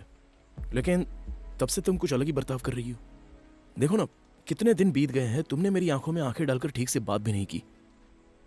फातिमा, मैंने तुमसे कोई बात नहीं छुपाई है और शादी से पहले तुम्हें सब कुछ बता भी दिया था, मेरी जिंदगी में क्या क्या हुआ था, सब कुछ। और यह भी कहा था कि हमारी मैरिड लाइफ अच्छी नहीं होगी। तुम्हारे साथ शादी के लिए हाँ कहना ही बड़ी गलती थी मेरी। मैंने कहा भी था कि अलग होना ही हम दोनों के लिए अच्छा रहेगा। मेरे लिए अच्छा रहेगा? दिल से कहो कि ये सब तुम मेरे अच्छे के लिए ही कर रहे हो। मैंने सिर्फ तुम्हारे लिए ही उन पेपर्स पे साइन किया था। मुझे लगा कि तुम्हें खुशी होगी। तुमने जो कहा सही है। तुमने मुझसे कभी कुछ नहीं छुपाया। मैंने चैलेंज समझ के तुम्हारे साथ निकाह के लिए हाँ कर दी। तब मुझे लग रहा था कि मैं तुम्हें बदल दूंगी, पर मैं ऐसा नहीं कर पाई क्योंकि तुम बदलना ही नहीं चाहते। मेरी सोच ही गलत थी। हम यहाँ वो बिल्ली और फोटोज लेकर आए ताकि तुम्हारी यादें तुम्हारे साथ हो। अकबर, तुम अपनी पुरानी यादों के साथ ही जीना चाहते हो और मेरे यहाँ रहने से तुम्हें तकलीफ होती है। तभी तो तुम मुझे तलाक देना चाहते हो ना अकबर। इसलिए मैं भी तुम्हारी मदद कर रही हूँ।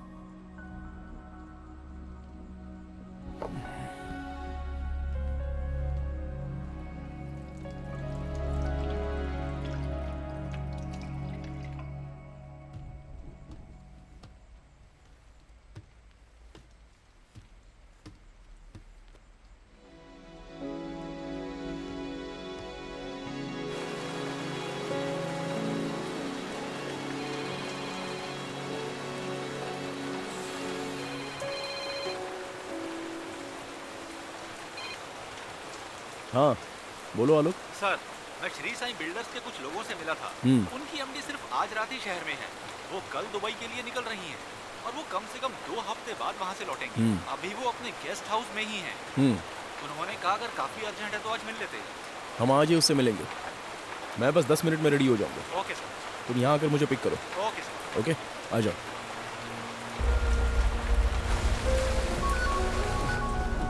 सर, मैथ्यूज है, कर्नाटका पुलिस से। लाउड स्पीकर पे डालना। हेलो हेलो आलोक, जिस केस के बारे में तुमने बताया था मैंने इंक्वायरी की है। वो एक सुसाइड था।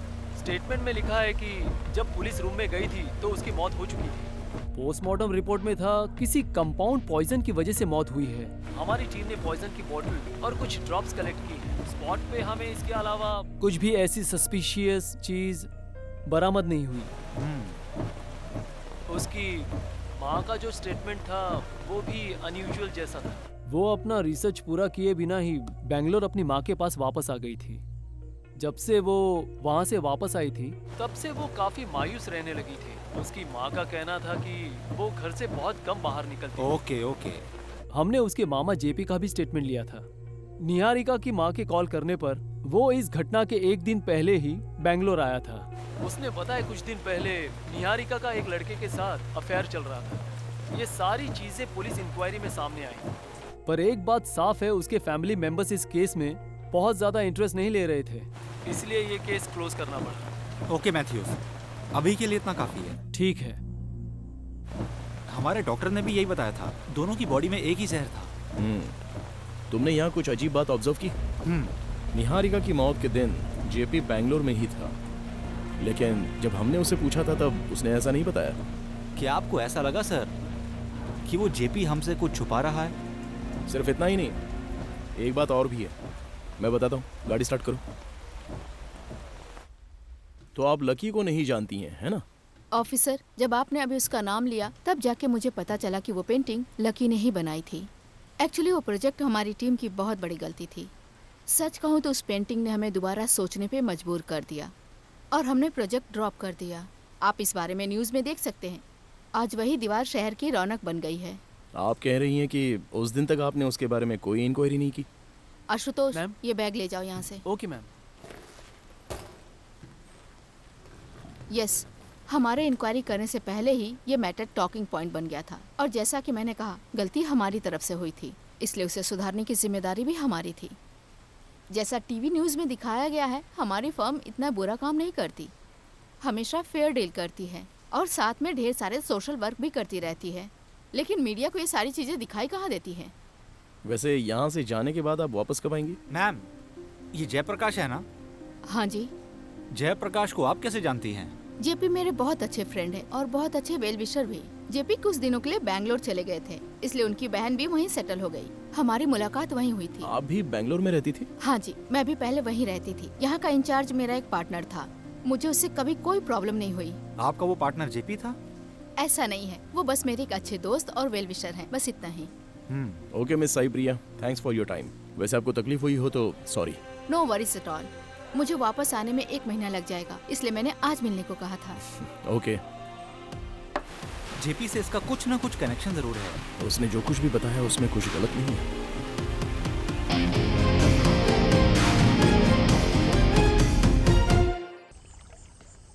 ये लो। सिगरेट चाहिए? नहीं सर। क्यों? वैसे क्या सोच रहे हो? कुछ नहीं सर। आपने जो डायरी में पढ़ा और इस केस को देखकर मुझे भी लगता है कि जयराम सर बिल्कुल सही कह रहे थे। मुझे अब डर लगने लगा है। जब से मेरा बच्चा घर में आया है, वो जरा भी रोता है या कभी उदास हो जाता है तो उसे देख के बहुत दुख होता है। अगर उसे जरा भी चोट लगती है या जरा भी दर्द होता है तो फिर हम दोनों ही न जाने क्यों परेशान से हो जाते हैं और फिर हम दोनों डर जाते हैं। फिर ये जेपी जैसे लोग उसी खून के रिश्ते के साथ गलत कैसे कर लेते हैं समझ नहीं आता।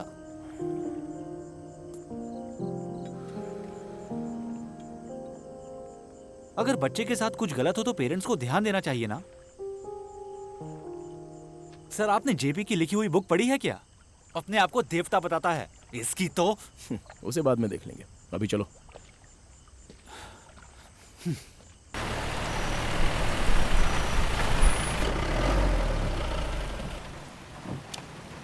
ठीक है, कल मिलते हैं। सर, इस केस को जल्दी खत्म कीजिए। वो वक्त अभी नहीं आया है। वैसे गुस्सा तो मुझे भी आ रहा है। पता नहीं ये डायरी खत्म करते करते कोई नया कैरेक्टर कहानी में ना आ जाए। चलो हम कल उससे फिर से मिल लेते हैं। अभी तुम घर चले जाओ। Okay, good night sir. Good night.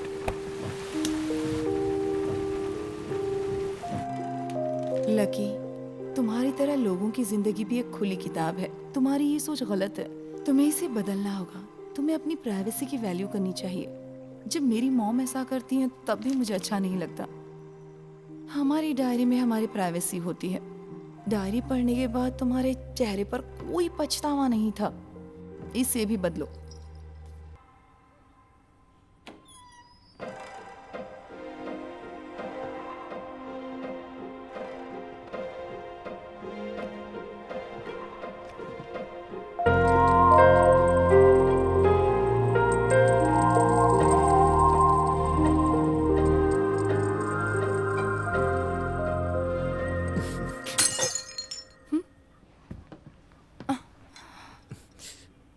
नहीं रहने दो, कांच लग जाएगा। मैं साफ करती हूँ। अरे नहीं, कोई बात नहीं। मैंने कहा ना मैं करती हूँ। हटो हटो। तुम यहाँ कब आए? मैं सो गई थी। तुम लेट आने वाले थे ना? मैं अभी आया, देखा तो दरवाजा खुला था। वो अपना सूरज बैंड खोल रहा है तो उसी की प्रैक्टिस में जा रहा हूँ। उसने बुलाया है। फ्री हो तो तुम भी चलो। कभी चलना हो तो अभी चलो। ठीक है। ओके।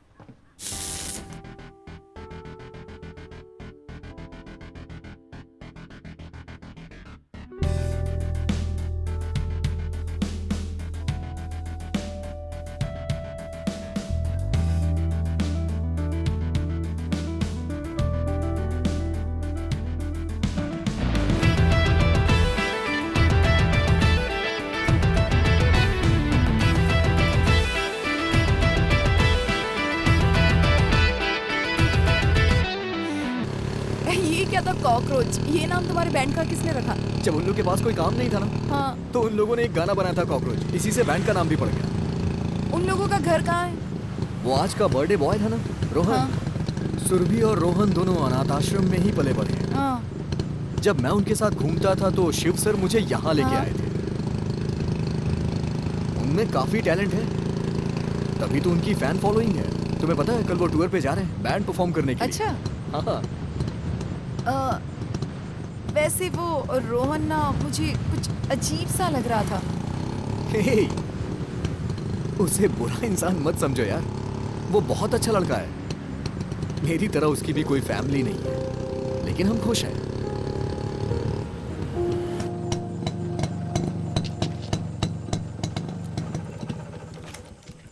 अच्छा, उसके गले में वो की रिंग कैसी थी? काफी ध्यान दिया तुमने उस पे। वो हमारे घर की है। एक उसे दी है कि वो कभी भी यहाँ आके आराम कर सके। और मजे की बात तो ये है कि जब से मैंने उसे की दी है ना, वो कभी यहाँ आराम करने आया ही नहीं। Okay, good night. सुनो, जरा मेरे रूम में आना ना, मुझे कुछ काम है। हाँ, सच में? तुमने मेरी डायरी पढ़ी है ना? हाँ पढ़ी है, लेकिन मुझे ज्यादा पसंद नहीं आई। मारूंगी तुम्हें। डायरी में पर्सनल चीजें होती हैं, उसे हर कोई नहीं पढ़ सकता। अगर दोबारा ऐसा किया ना तो ठीक है बाबा, नहीं पढ़ूंगा अब। हम अभी तो अच्छे दोस्त बने, धीरे धीरे और चीजें शेयर करेंगे, पर इस डायरी की वजह से दोस्ती खत्म नहीं होनी चाहिए। जब मुझे भरोसा हो जाएगा कि तुम उस डायरी को पढ़कर समझ सकते हो, तो मैं खुद तुम्हें वो दूंगी। तुमने जो अभी कहा बिल्कुल सही कहा। क्या?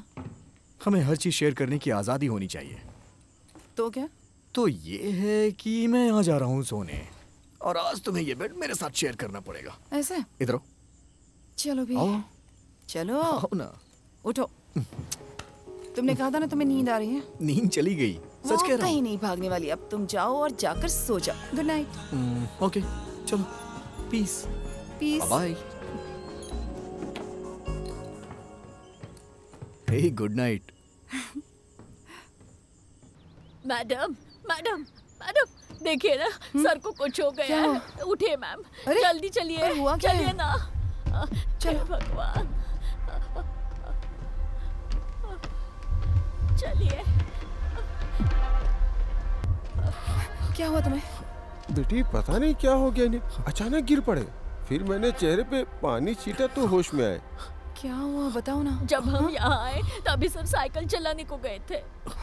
लकी बताओ ना क्या हुआ। अभी 10 मिनट पहले की बात है, मैं पौधों में पानी डाल रहा था, तभी ये अचानक साइकिल से आए और पता नहीं कैसे बेहोश होके गिर पड़े। Lucky, what happened? Are you okay? हाँ? क्राउड में एक आदमी ने पेड़ से लटक कर फांसी लगाई है। मैंने वो देखा तो घबरा गया, मुझसे कंट्रोल नहीं हुआ। वहां काफी लोग इकट्ठा थे।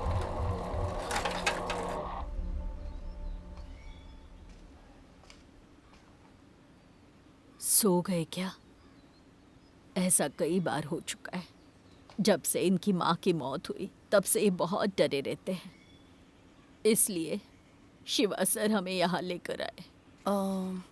आंटी, है आपके पास शिवा अंकल का नंबर है? नंबर शायद उनके पास होगा, मैं देखती हूँ।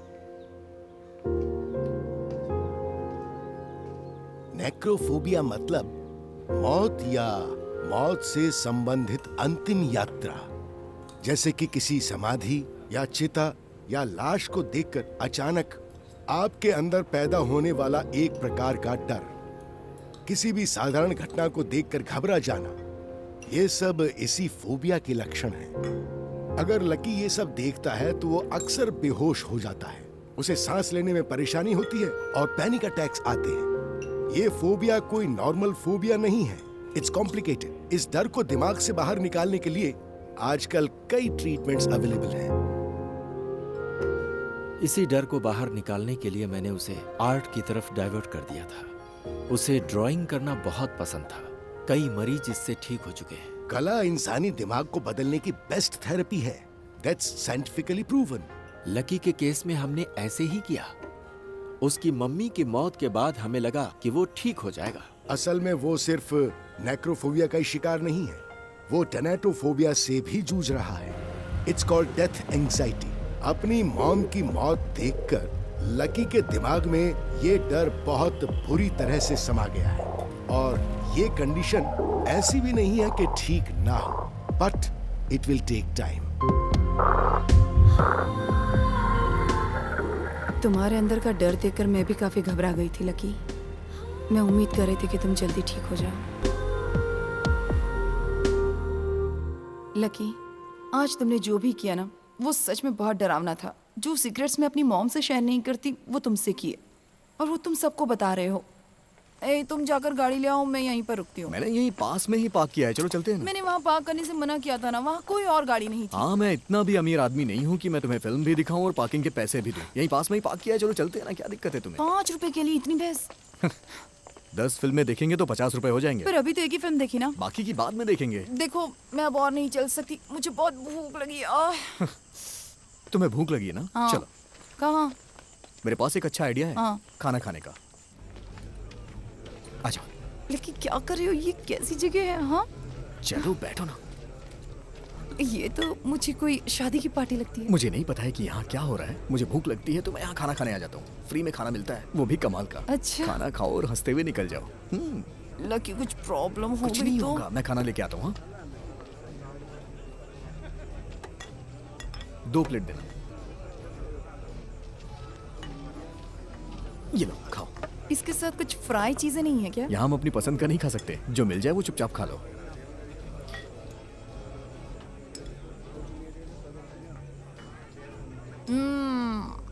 मस्त है। तो फिर पेट भर के खाओ।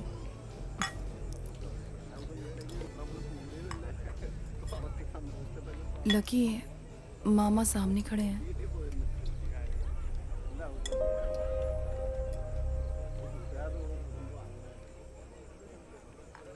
क्या करें? अरे जाने दो ना।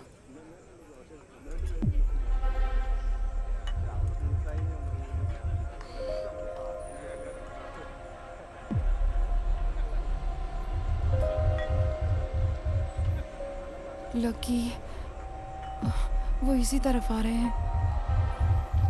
नेहा, मुझे तुमसे बात करनी है, सिर्फ तुमसे।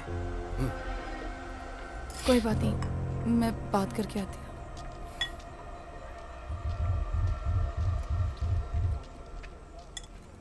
नेहा, तुम ये क्या कर रही हो? उसके साथ क्यों घूम रही हो? आपसे ज्यादा मैं उसके साथ सेफ हूँ। जरा एक पैक बनाना। मैंने अब तक तुम्हारी मॉम को कुछ नहीं बताया। हाँ तो बताना है तो बता दो, मैं भी उन्हें कुछ बताना चाहती हूँ। तुम मुझे नहीं बता सकती। बस आप सोचते रहो, अब मुझे कोई डर नहीं है, ध्यान रखना। तुमने इसे कुछ बताया? क्यों, क्या हुआ? मैं तुम्हें छोड़ो मुझे। नहीं, मेरी बात सुनो। छोड़। तुम्हारा इसे हाथ मत लगाना। तू कौन है? ये हमारा फैमिली मैटर है। फैमिली मैटर है तो घर में सुलझा, लेकिन इसे हाथ मत लगाना। जब तूने इसके साथ गलत किया ना, तब ये बच्ची थी। लकी चलो यहाँ से। बताने दो ना, इसकी सच्चाई सबको पता चलनी चाहिए। चुप। तूने सिर्फ इसकी जिंदगी बर्बाद किया या फिर और भी बच्चियों की? लकी प्लीज चलो ना, प्लीज यहाँ से चलो। नेहा, जिसकी भी बेटियां, इसको घर में घुसने मत देना। चलो। ये दरिंदा है, दरिंदा। प्लीज। नेहा।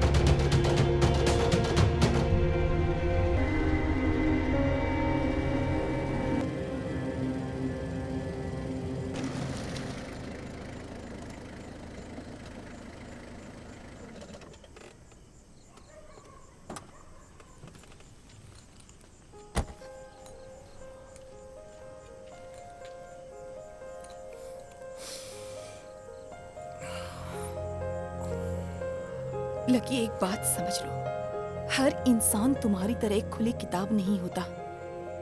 लकी, जिस अतीत को मैं भुलाना चाहती हूँ, आज तुमने सबके सामने उसका तमाशा बना के रख दिया। तुम जानते भी हो इस बात से मुझे कितना दुख पहुंचा है। नेहा,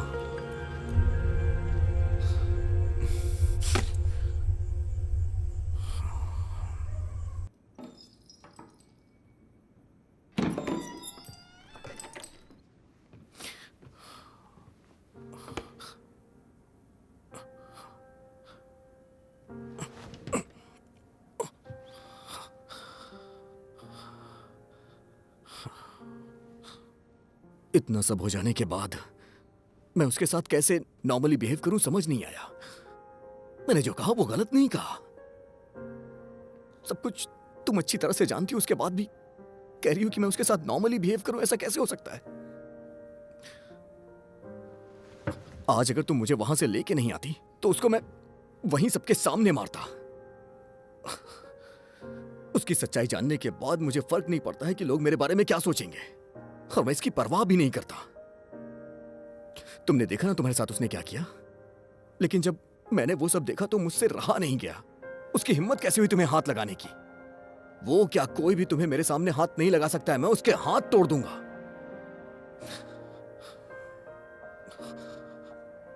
मैं अच्छी तरह से जानता हूं नेहा, तुम यहां हमेशा रहने के लिए नहीं आई हो, लेकिन आज उसने तुम्हारे साथ ऐसा किया, मुझे कंट्रोल ही नहीं हुआ। लेकिन एक बात जान लो, इस दुनिया में तुमसे बढ़कर मेरे लिए कोई नहीं है।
सुनो, मुझे तुमसे कुछ कहना है। मुझे पता है इस तरह से नहीं कहना चाहिए, तुम बाथरूम में हो और मैं ये सब बोल रहा हूं, लेकिन मुझे इस तरह से बोलना बहुत सेफ लग रहा है। मुझे ऐसा लगता है कि मैं फर्स्ट लवर हूं जो अपनी गर्लफ्रेंड को बाथरूम में प्रपोज करूंगा, लेकिन ऐसा करने में कोई बुराई नहीं है। सच कह रहा हूं, मुझे तुम्हारी जरूरत है। अगर तुम नहीं हो तो फिर मेरी जिंदगी में कुछ भी नहीं है, मेरा कोई वजूद नहीं। मैं पेंटिंग करूंगा और तुम रिसर्च करना। इसी तरह से हम खुशी खुशी अपनी जिंदगी काट लेंगे और हमारे बच्चे थुक लगा के पेज पलटेंगे। ये देख के मैं खुश होऊंगा। तुम समझ रही हो ना? I love you. तुम जल्दी से नहा के बाहर आओ, मैं यहीं बैठा हूं।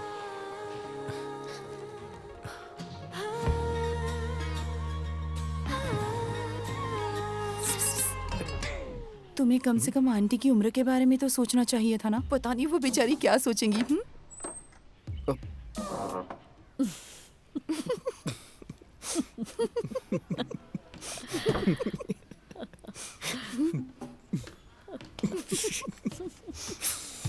ये फूल किसके लिए लाया हो? ये मैं माली से सस्ते में खरीद के लेके आया हूं। ऐसा है क्या? हाँ।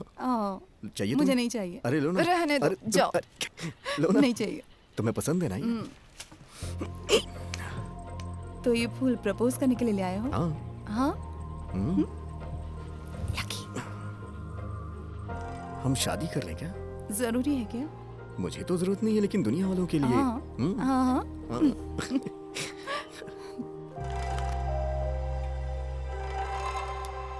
लकी, मुझ जैसी लड़कियों के बड़े एक्सपेक्टेशंस होते हैं, खासकर लव और रिलेशनशिप के बारे में तो ज्यादा।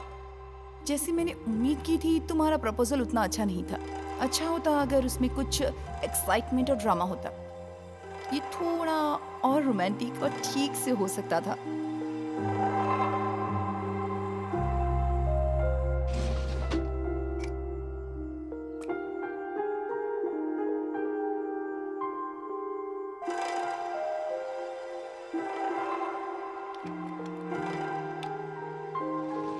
लकी, तुम कोई सुपर हीरो नहीं हो, पर मैं चाहती हूँ तुम बन जाओ। अगर तुम मुझे एक आर्टिस्ट बनाना चाहते हो तो ये सपना कभी सच नहीं हो सकता। उस सपने के बारे में तो तुम भूल ही जाओ। इस बात से तुम्हें परेशान नहीं होना चाहिए। मुझे तुम्हारे अंदर के आर्टिस्ट से नफरत है, क्योंकि मैं तुम्हारे अंदर के इंसान से प्यार करती हूँ। लकी, तुम मुझे छोड़कर चले जाओगे? मैं कहाँ जाऊंगा, मेरी दुनिया तो यही है। आंटी और अंकल से मजाक करता हूँ, दिन भर यहीं पे पेंटिंग्स बनाता रहता हूँ और इसी में मुझे खुशी मिलती है। तुम्हारा भरोसा नहीं है, तुम कभी भी मुझे छोड़ के जा सकती हो।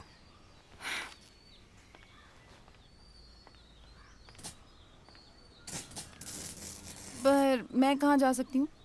तुम चाहते हो कि मैं चली जाऊँ? तुम्हारे पास जाने के लिए कई जगह हैं। बैंगलोर जा सकती हो या फिर कलकत्ता भी जा सकती हो अपने डैडी के घर। तुम्हारा रिसर्च यहाँ कंप्लीट नहीं हुआ तो विदेश भी जा सकती हो। मैं कहाँ जाऊँगा, मेरी दुनिया तो यही है।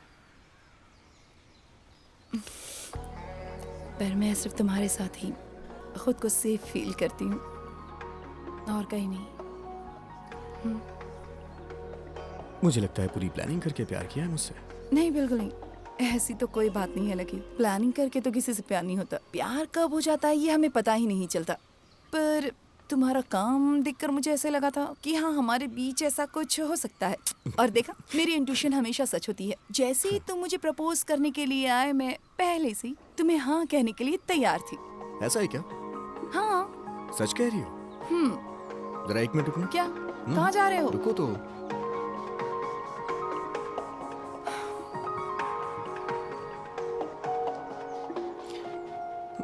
ये क्या है?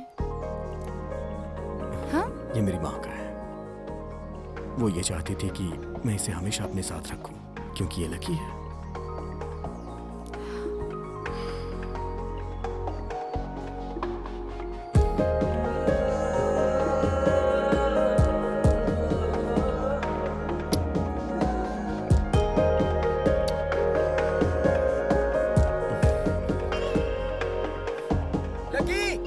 कहाँ है तू?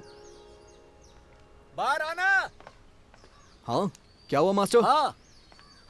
हाँ? अरे बेटा, एक कॉफी हो जाए? हाँ। कड़क वाली। सुनो, तुम यहाँ मजे से अपने घर में बैठे हो। पता है सलोमी और मार्टिन क्यों नहीं आ रहे? और हाँ, पता है मौसी के साथ क्या हुआ है?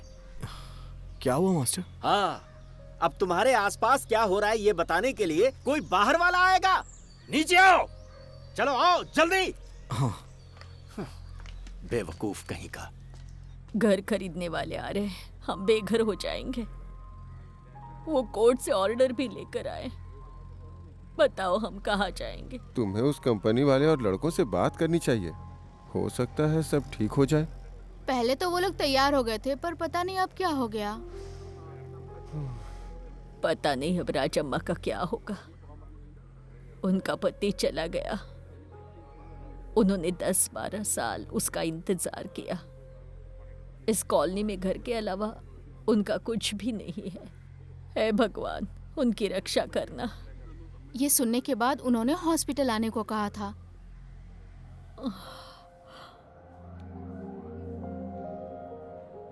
वो घर मेरे पति ने बनाया था। वो वापस आएंगे तो मुझे वहीं ढूंढेंगे।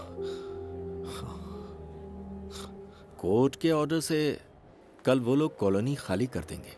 सारी तैयारी हो चुकी थी, पर तभी मौसी ने आत्महत्या करने की कोशिश की।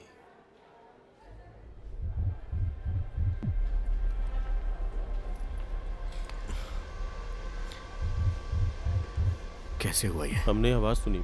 जब तक हम वहाँ पहुँचे उससे पहले वो कुएं में कूद पड़ी।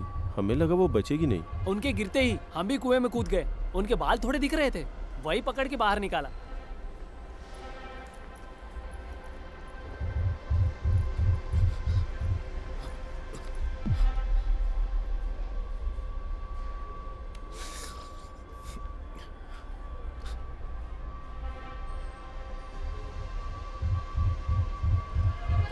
मुझे लगता है सबके साथ यही होने वाला है। सही कह रही हो। कुछ भी नहीं बताया, हम तो घर से बेघर हो जाएंगे। पता नहीं क्या होगा।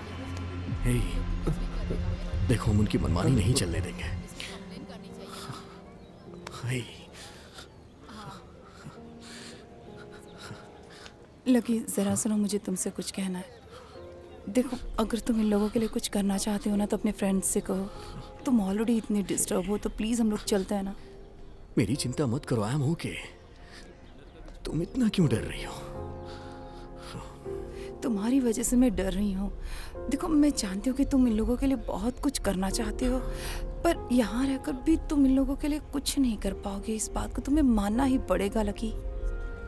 तुम चाहती हो ये एक्सेप्ट करके मैं जाके घर में बैठ जाऊं, और तुम चाहती हो मैं बकवास पेंटिंग बना के अमीरों को बेच के खूब पैसा कमा करके किसी अमीर लड़की से जाके शादी कर लूं, खूब नाम कमा लूं, और उसके बाद अपनी जिंदगी एक राजा की तरह बिताऊं। फिर तुम्हारा क्या होगा? हाँ, मैं ऐसा इसलिए कह रही हूँ क्योंकि मैं तुम्हें अच्छे से जानती हूँ। तुम खुद को भुलाकर भी पहले की तरह नहीं जी सकते। मैं बस इतना जानती हूँ कि तुम्हें कुछ हो गया तो मेरा क्या होगा। मैं ये सब तुम्हारे साथ खुश रहने के लिए नहीं कर रही हूँ। मैं चाहती हूँ कि तुम्हें ज्यादा तकलीफ ना हो। मैं जानती हूँ कि तुम्हारा आर्ट तुम्हारी जिंदगी नहीं बचा सकती लकी। तुम समझती क्यों नहीं कि तुम कोई भगवान या सुपर हीरो नहीं हो। I know।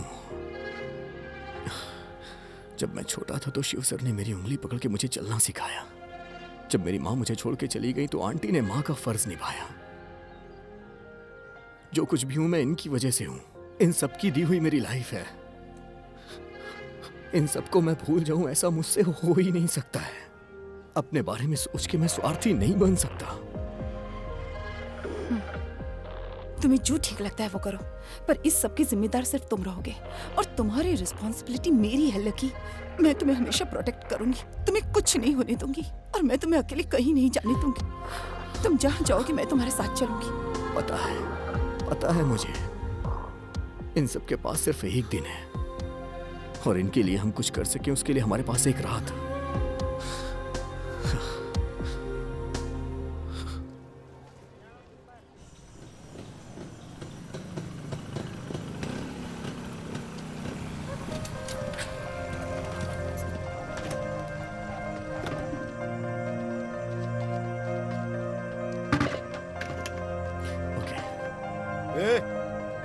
क्या हो रहा है?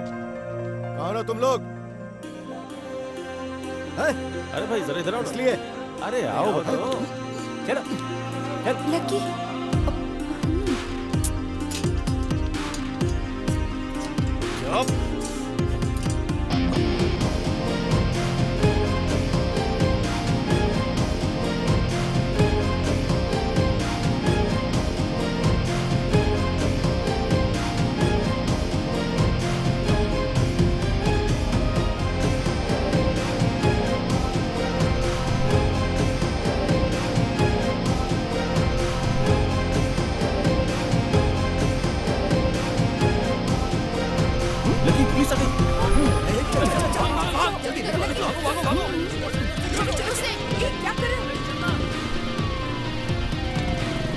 वो हमारे पीछे ही है। कोई बात नहीं। लकी, मैंने ये सब करने के लिए मना किया था ना तुमसे। धीरे चलाओ प्लीज। लकी आराम से, प्लीज बाइक संभल कर चलाओ प्लीज। नेहा, क्या हुआ? मुझे कुछ दिखाई नहीं दे रहा है। क्या क्या कह रहे हो तुम? लकी ऐसे कैसे? लकी लकी लकी, अपनी आंखें खोलो। लकी उठो। लकी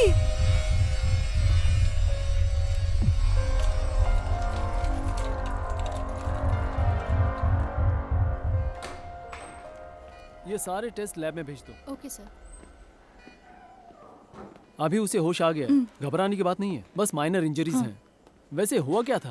लकी ने कहा कि उसे कुछ दिखाई नहीं दे रहा है, और मैंने कहा कि बाइक रोको, और तभी हमने उसे इंजेक्शन दे दिया है, अभी आराम करने दो। लकी को एक्चुअली नेक्रोफोबिक है, तो कभी कभी उसे इस तरह की प्रॉब्लम्स होती रहती हैं। आज रात उसे हमारे ऑब्जर्वेशन में रहने दीजिए, कल हम उसका स्कैन करेंगे। रिपोर्ट के बाद ही डिसाइड करेंगे क्या करना है। ओके?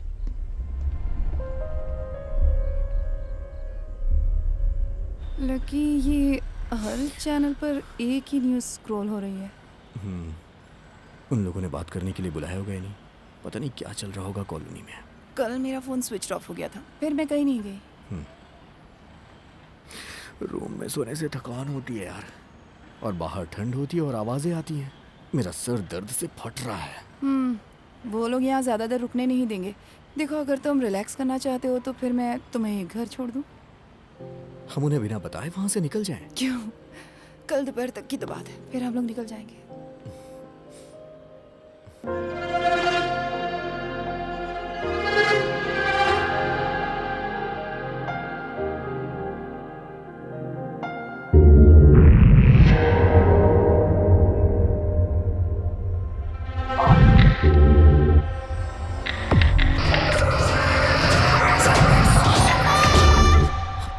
क्या हुआ? क्या हुआ तुम्हें?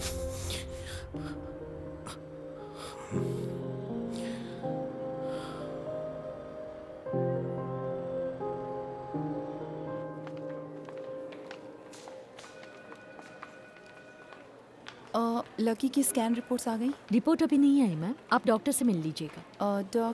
डॉक्टर अपने केबिन में है। Okay, thank you. क्या इस फोबिया के अलावा भी लकी को कोई फिजिकल या मेंटल इशू है? कोई ख़ास प्रॉब्लम तो नहीं है उसे।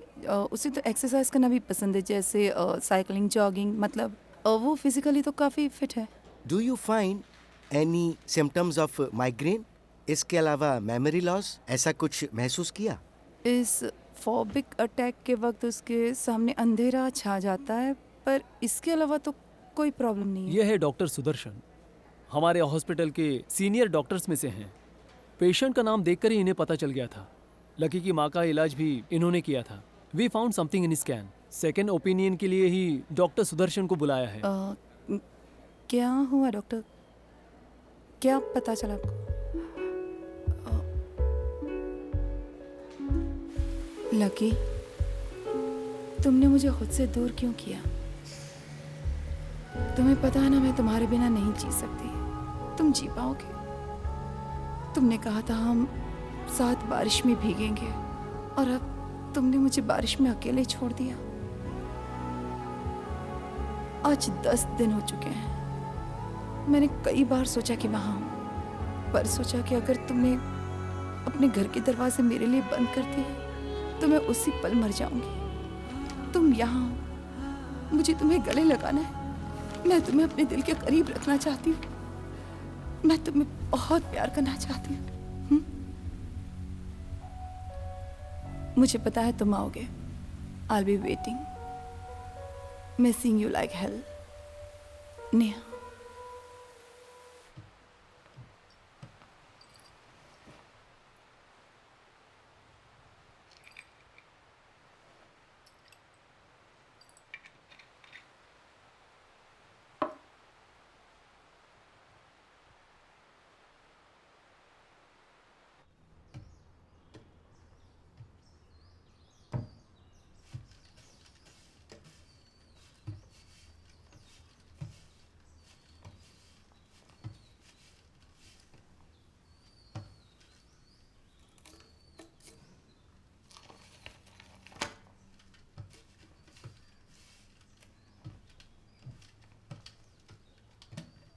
Kitty sir, Kitty sir, sir, sir वो किटी।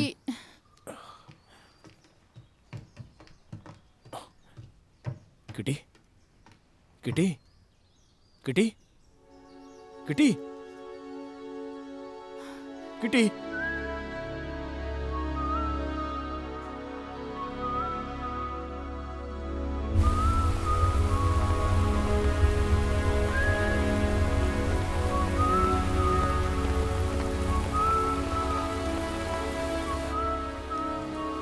मैडम, किटी की मौत हो गई। पता नहीं उसे क्या हो गया था। रात तक तो बिल्कुल ठीक थी।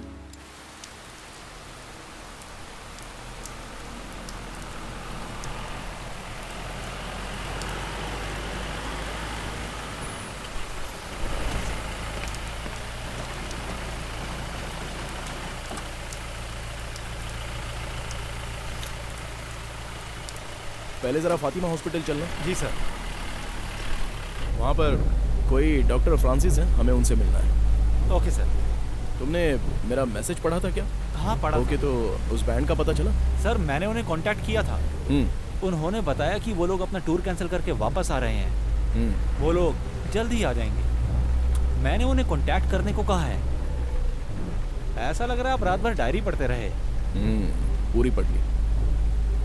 उसमें कुछ इम्पोर्टेंट मिला? नहीं, अभी तक तो कुछ मिल नहीं पाया है। केस अभी भी अनसॉल्व है और शक कई लोगों पर है। लकी के बारे में मैंने पेपर में पढ़ा, पर Niharika, it was a shock sir. बताइए सर, मैं आपकी क्या मदद कर सकता हूँ? लकी और निहारिका यहाँ पर आए थे। आप बता सकते हैं उस दिन क्या हुआ था? वो दोनों यहाँ एक एक्सीडेंट की वजह से आए थे। ये बात हम सबको काफी लेट पता चली कि लकी की माँ को सेरेब्रल कैंसर था और तब उन्हें कोई स्पेशल ट्रीटमेंट देने का हमारे पास वक्त ही नहीं बचा। तो उसके बाद क्या हुआ? अनफॉर्चुनेटली वैसा ही बेटे के साथ हुआ है। सच कहा जाए तो लकी का दर्द उसकी माँ से ज्यादा है। ऐसे केस में सिम्टम दिखाई दे जाते हैं। आज जो हुआ उसका कारण उसका फोबिया था, इग्नोर करना चाहिए था। आई मेंट व्हाट हैपेंड यस्टरडे। मुझे ये कहने में बड़ा बुरा लग रहा है, लेकिन मैं सच्चाई नहीं छुपाता, because there is no point in beating around the bush. हम कुछ और टेस्ट्स कर सकते हैं, लेकिन डायग्नोसिस से सारे रिजल्ट सेम ही आने वाले हैं। Not to suggest for the treatment. Am I right doctor? Yes sir. क्या हम सच्चाई उसे? नहीं, अब भी रहने दीजिए। ठीक है। उसकी मेंटल कंडीशन को देखकर मैं भी यही सजेस्ट करने वाला था। एटलीस्ट जब तक पेन फील नहीं होता तब तक तो वो चैन से जी सकें। हम उसे कल डिस्चार्ज कर देंगे और बाकी की रिपोर्ट्स भी 2 दिन में आ जाएंगी और उसके बाद ही we shall decide the further step.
Postmortem report में कैंसर की बात सामने आई है।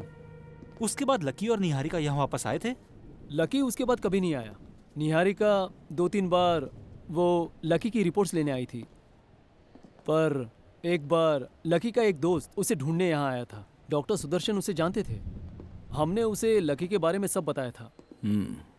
उसका नाम क्या था? Mister Shiva. Okay doctor. Okay. अगर जरूरत पड़ी तो हम आपको कॉल करेंगे। Thank you. Okay, thank you. Welcome. अभी सारे फैक्ट्स क्लियर हो चुके हैं सर। सिर्फ लकी और निहारिका को ही पता था कि लकी मरने वाला है। मुझे लगता है कि इसी सदमे की वजह से निहारिका ने सुसाइड कर लिया होगा और इसी बीमारी के डिप्रेशन में आकर लकी ने भी आत्महत्या कर ली होगी। सर, इन सब कंडीशंस को देखकर क्या हम लोग सुसाइड की पॉसिबिलिटी को इग्नोर कर सकते हैं? लकी के पास सुसाइड करने का कोई सॉलिड रीजन तो नहीं दिख रहा है और उसके इस फोबिया के बारे में डायरी में लिखा भी था। जो इंसान मौत से इतना डरता है वो सुसाइड तो नहीं कर सकता।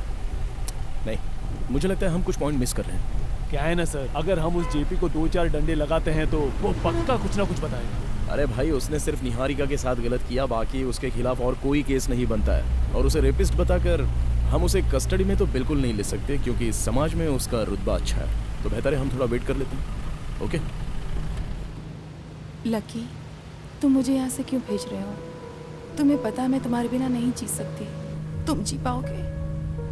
तुमने कहा था हम दोनों बारिश में साथ भीगेंगे और उसी बारिश में तुमने मुझे अकेले छोड़ दिया।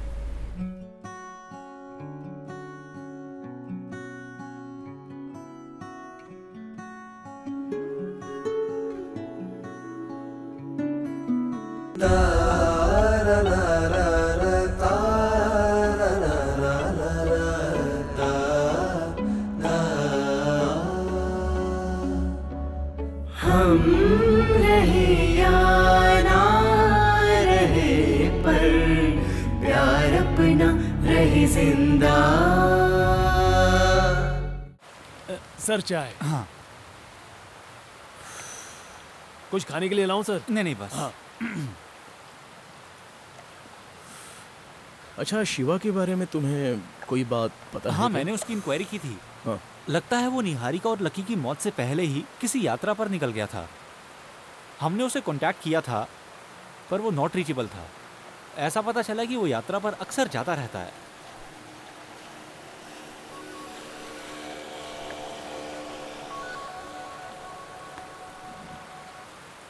हेलो। हाँ, कहाँ हो तुम? सर, वो बैंड वाले लड़के इसी रास्ते से वापस आ रहे हैं। बुलाऊं ठीक है, क्या? तो बुला लो उसको। जब हमने लकी के बारे में सुना तो सोचा टूर कैंसिल कर देते हैं सर। रोहन ने लकी के बारे में बताया, पर निहारिका के बारे में अभी सर से पता चला। ये रोहन कीबोर्ड प्लेयर है ना? हाँ सर। तुम लोगों के साथ टूर पर क्यों नहीं आया? वो जरूर आता, पर बीच में ही उसकी तबीयत खराब हो गई थी, इसलिए हमने उसे उसी वक्त यहाँ वापस भेज दिया। तुम्हारा मतलब रोहन उस समय यहीं पर था? हाँ सर, यहाँ पर था लेकिन हॉस्पिटल में था क्योंकि उसके घर वालों ने उसे एडमिट किया था। रोहन ने कुछ बताया कि वो लकी और निहारिका से कभी मिला था? नहीं सर, पता नहीं। लकी जब हॉस्पिटल में था तभी रोहन और सभी दोस्त उसका ख्याल रखते थे क्योंकि वो हमारे बैंड के लिए फंड अरेंज कर रहा था।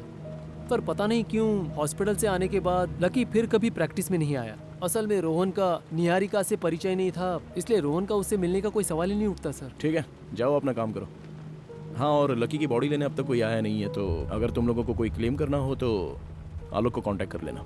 Okay sir. अच्छा सूरज, तुम्हारे पास लकी के घर की कीज हैं? हाँ। तो वो मुझे दे दो। कि सर, की एक्चुअली रोहन के पास रहती है, वो उसे अपने गले में लटका कर रखता है।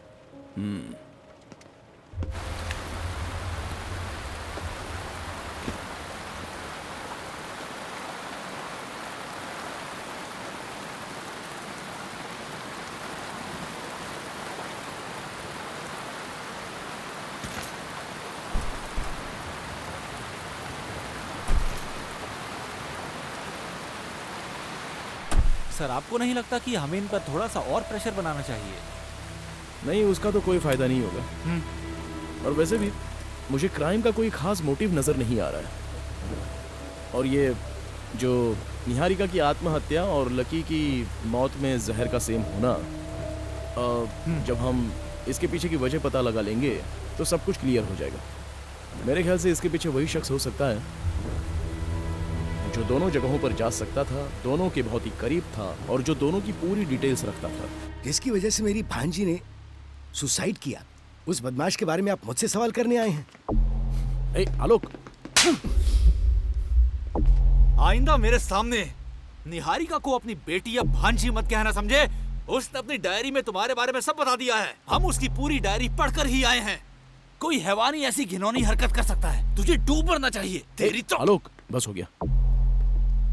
तुमने देख लिया ना जेपी, अब तो सच्चाई बता दो या फिर हम अपने तरीके से इंक्वायरी करें। मेरी लाइफ बर्बाद मत करना, मैं सब बताता हूँ। निहारिका के साथ मैंने गलत किया था और उसके लिए मैंने उससे माफी भी मांगी थी, लेकिन उसने मुझे माफ नहीं किया। But I was a changed man. Change man? और तू इसी वजह से उन दोनों को मार दिया है ना? मेरा यकीन करो, जब वो नेहा को साथ लेकर चला गया तब मैं उसकी मौत की दुआ करता था, पर मैंने कुछ किया नहीं। And how could you even imagine that I have done this? इससे बात करना तो बेकार है। चलो जेपी, एक बात याद रखना, तुम्हें गुनाहों की माफी तो कभी नहीं मिलेगी। मुझे तुम्हारी ताकत के बारे में और तुम्हारे पॉलिटिकल कनेक्शंस के बारे में सब कुछ पता है, लेकिन इन सब का कोई फायदा नहीं होगा। बिलीव मी, मैंने कुछ नहीं किया। One last question mister JP. Yes. इस बार सिर्फ सच ही बोलना। निहारिका की मौत के बाद क्या तुम कभी लकी से मिले थे? और एक बात क्लियरली बता दो कि निहारिका की मौत जिस दिन हुई थी तब तुमने लकी को कहीं देखा था? नहीं तो मैंने लकी को आखिरी बार रिसेप्शन पार्टी में ही देखा था। चलो।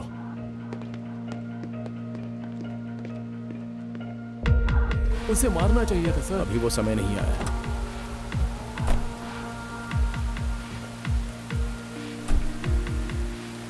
मुझे बिल्कुल यकीन है कि इसी ने उसे मारा होगा। अभी ये बात क्लियर तो नहीं हुई है। हाँ, अगर इन दोनों की मौत का कारण एक ही है तो हमारा पहला शक जेपी पर जाता है, क्योंकि इनकी मौत के पीछे उसके पास बड़ा मोटिव था। लेकिन हमारे पास अभी ऐसा कोई सबूत नहीं है कि हम उसे खूनी मान लें। जब तक सबूत नहीं मिलता तब तक वो सेफ है। अब सर अगला स्टेप क्या है? अभी हम शिवा और कॉलोनी के लोगों से बात कर लेते हैं, उसके बाद ही कुछ डिसाइड कर पाएंगे।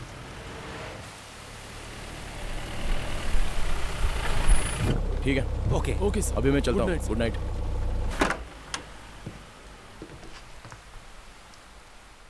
हाँ, बैठी रहो।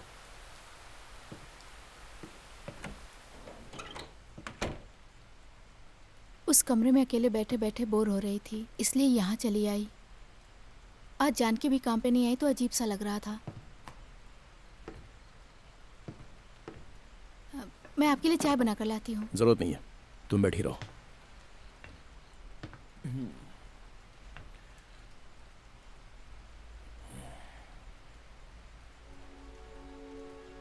क्या तुम मुझसे अभी नाराज हो?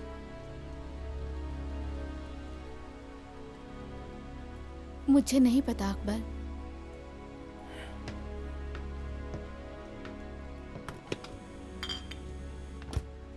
क्या हुआ, इतने टेंशन में क्यों हो? जयराम सर हमेशा कहते हैं कि हमारे पास हर सवाल का जवाब नहीं होता है।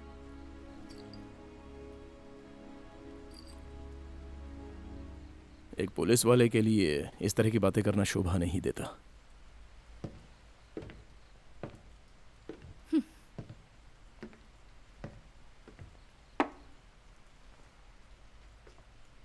मुझे तुमसे एक जवाब चाहिए फातिमा।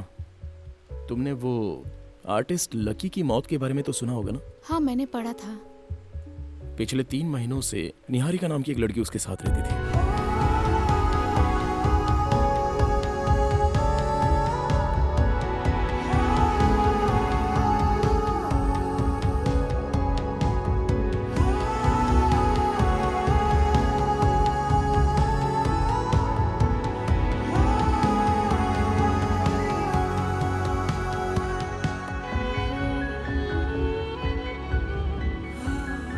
लकी की मौत से 1 महीने पहले उसने बेंगलोर में सुसाइड कर लिया। वैसे लकी की लाइफ में बस कुछ ही लोग आए थे, लेकिन उन सभी के आने की अलग अलग कहानियां और अलग अलग कारण भी हैं। लेकिन प्रूव करने के लिए कोई सॉलिड एविडेंस नहीं है। वो ये लोग भी हो सकते हैं और कोई दूसरा भी हो सकता है, लेकिन अभी तक हमारे पास कोई डिटेल्स नहीं है। हो सकता है निहारिका चाहती रही हो कि लकी की मौत बिना किसी तकलीफ के हो।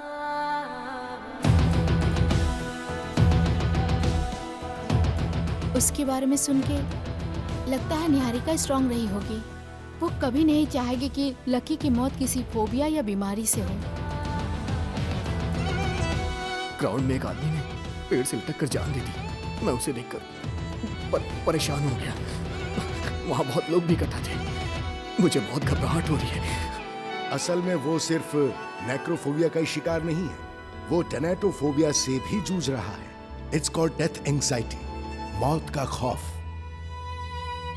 जहर मुंह के रास्ते शरीर में गया है और यही मौत का कारण है। जरा देखता हूँ कहाँ पे इस तरह की बातें लिखी हुई हैं इसमें। ये थूक लगाकर पेज मत पलटो। बिना थूक लगाए पेज कैसे पलटा जा सकता है? मैं तुम्हें प्रोटेक्ट करने के लिए कुछ भी करूंगी, तुम्हें कुछ नहीं होने दूंगी। उस वक्त इंडस्ट्रियल केमिस्ट्री पर रिसर्च कर रही थी। केमिस्ट्री में बिल्कुल कियोस्टिक सिस्टम की तरह। जब हम लोग यहाँ पर आए थे ना, ये रूम उसका परफेक्ट एग्जाम्पल था। ये गिफ्ट और ये लेटर पढ़कर तुम्हें जरूर खुशी होगी। मेरी डायरी जिसे पढ़ने की तुम कोशिश कर रहे थे, वो मैं तुम्हें भेज रही हूँ।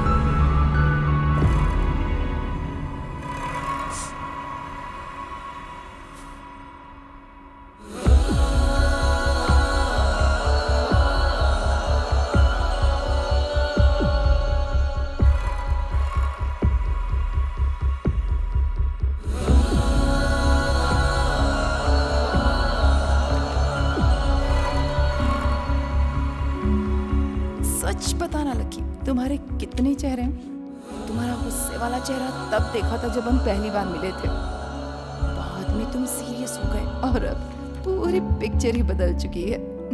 कोई बात नहीं, दोनों चेहरे ना बहुत अच्छे हैं। उस रात मुझे लगा कि लड़ने और झगड़ने के लिए हम अच्छे दोस्त बन सकते हैं, पर अब मुझे लगता है तुम पूरी जिंदगी मेरे साथ रहकर मुझे सही रास्ता दिखाओगी। तुम यहीं रुकोगे? मुझे अच्छा लगता है कि तुम मुझे गले लगाकर मनाओ, क्योंकि रिलेशनशिप में मैं इस तरह से किसी को नहीं मना पाती। हमारी पहली मुलाकात प्यार में बदल जाएगी, ऐसा तो मैंने बिल्कुल नहीं सोचा था। मैं जानती हूँ तुमने हमेशा कोशिश की, बहुत कोशिश करते थे ना मेरी डायरी पढ़ने की। अब पढ़ो, देखो मुझे तुम्हारा इस तरह से गुस्सा होना बिल्कुल अच्छा नहीं लगता।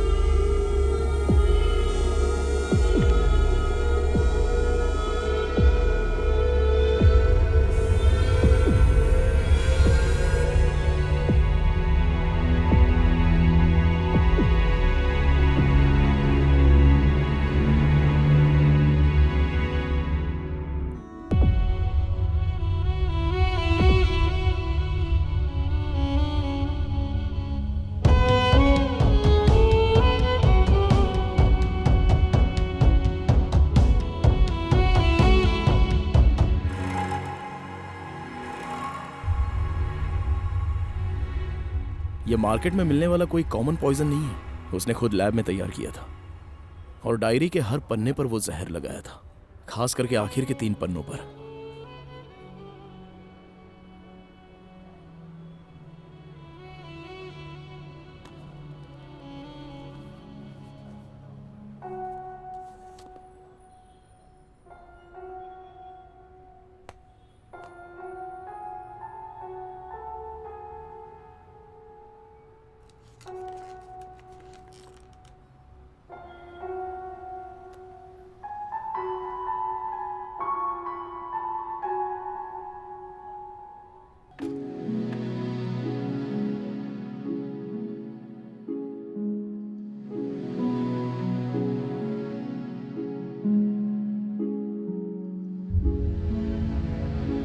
मैं एक कहानी सुनाता हूँ। हाँ। जंगल में एक कीचड़ की बूंद और एक खूबसूरत पत्ता दोस्त बन जाते हैं। उनकी दोस्ती प्यार में बदल जाती है। दोनों एक दूसरे को बहुत प्यार करते हैं। फिर दोनों एक दिन जंगल की खूबसूरती देखने का सफर शुरू करते हैं। कुछ दूर जाने के बाद जंगल में एक जोर की आंधी आती है। फिर पत्ते को हवा से बचाने के लिए कीचड़ उसे अपने अंदर छुपा लेता है। फिर दोनों का सफर शुरू हो जाता है। तेज हवा थम जाती है, तभी तेज बारिश शुरू हो जाती है। वो खूबसूरत पत्ता कीचड़ को बचाने की कोशिश करता है। कुछ देर के बाद बारिश के साथ तेज हवाएं चलने लगती हैं। आंधी पत्ते को उड़ा ले जाती है और पानी कीचड़ को बहा ले जाता है और यहीं दोनों का साथ छूट जाता है।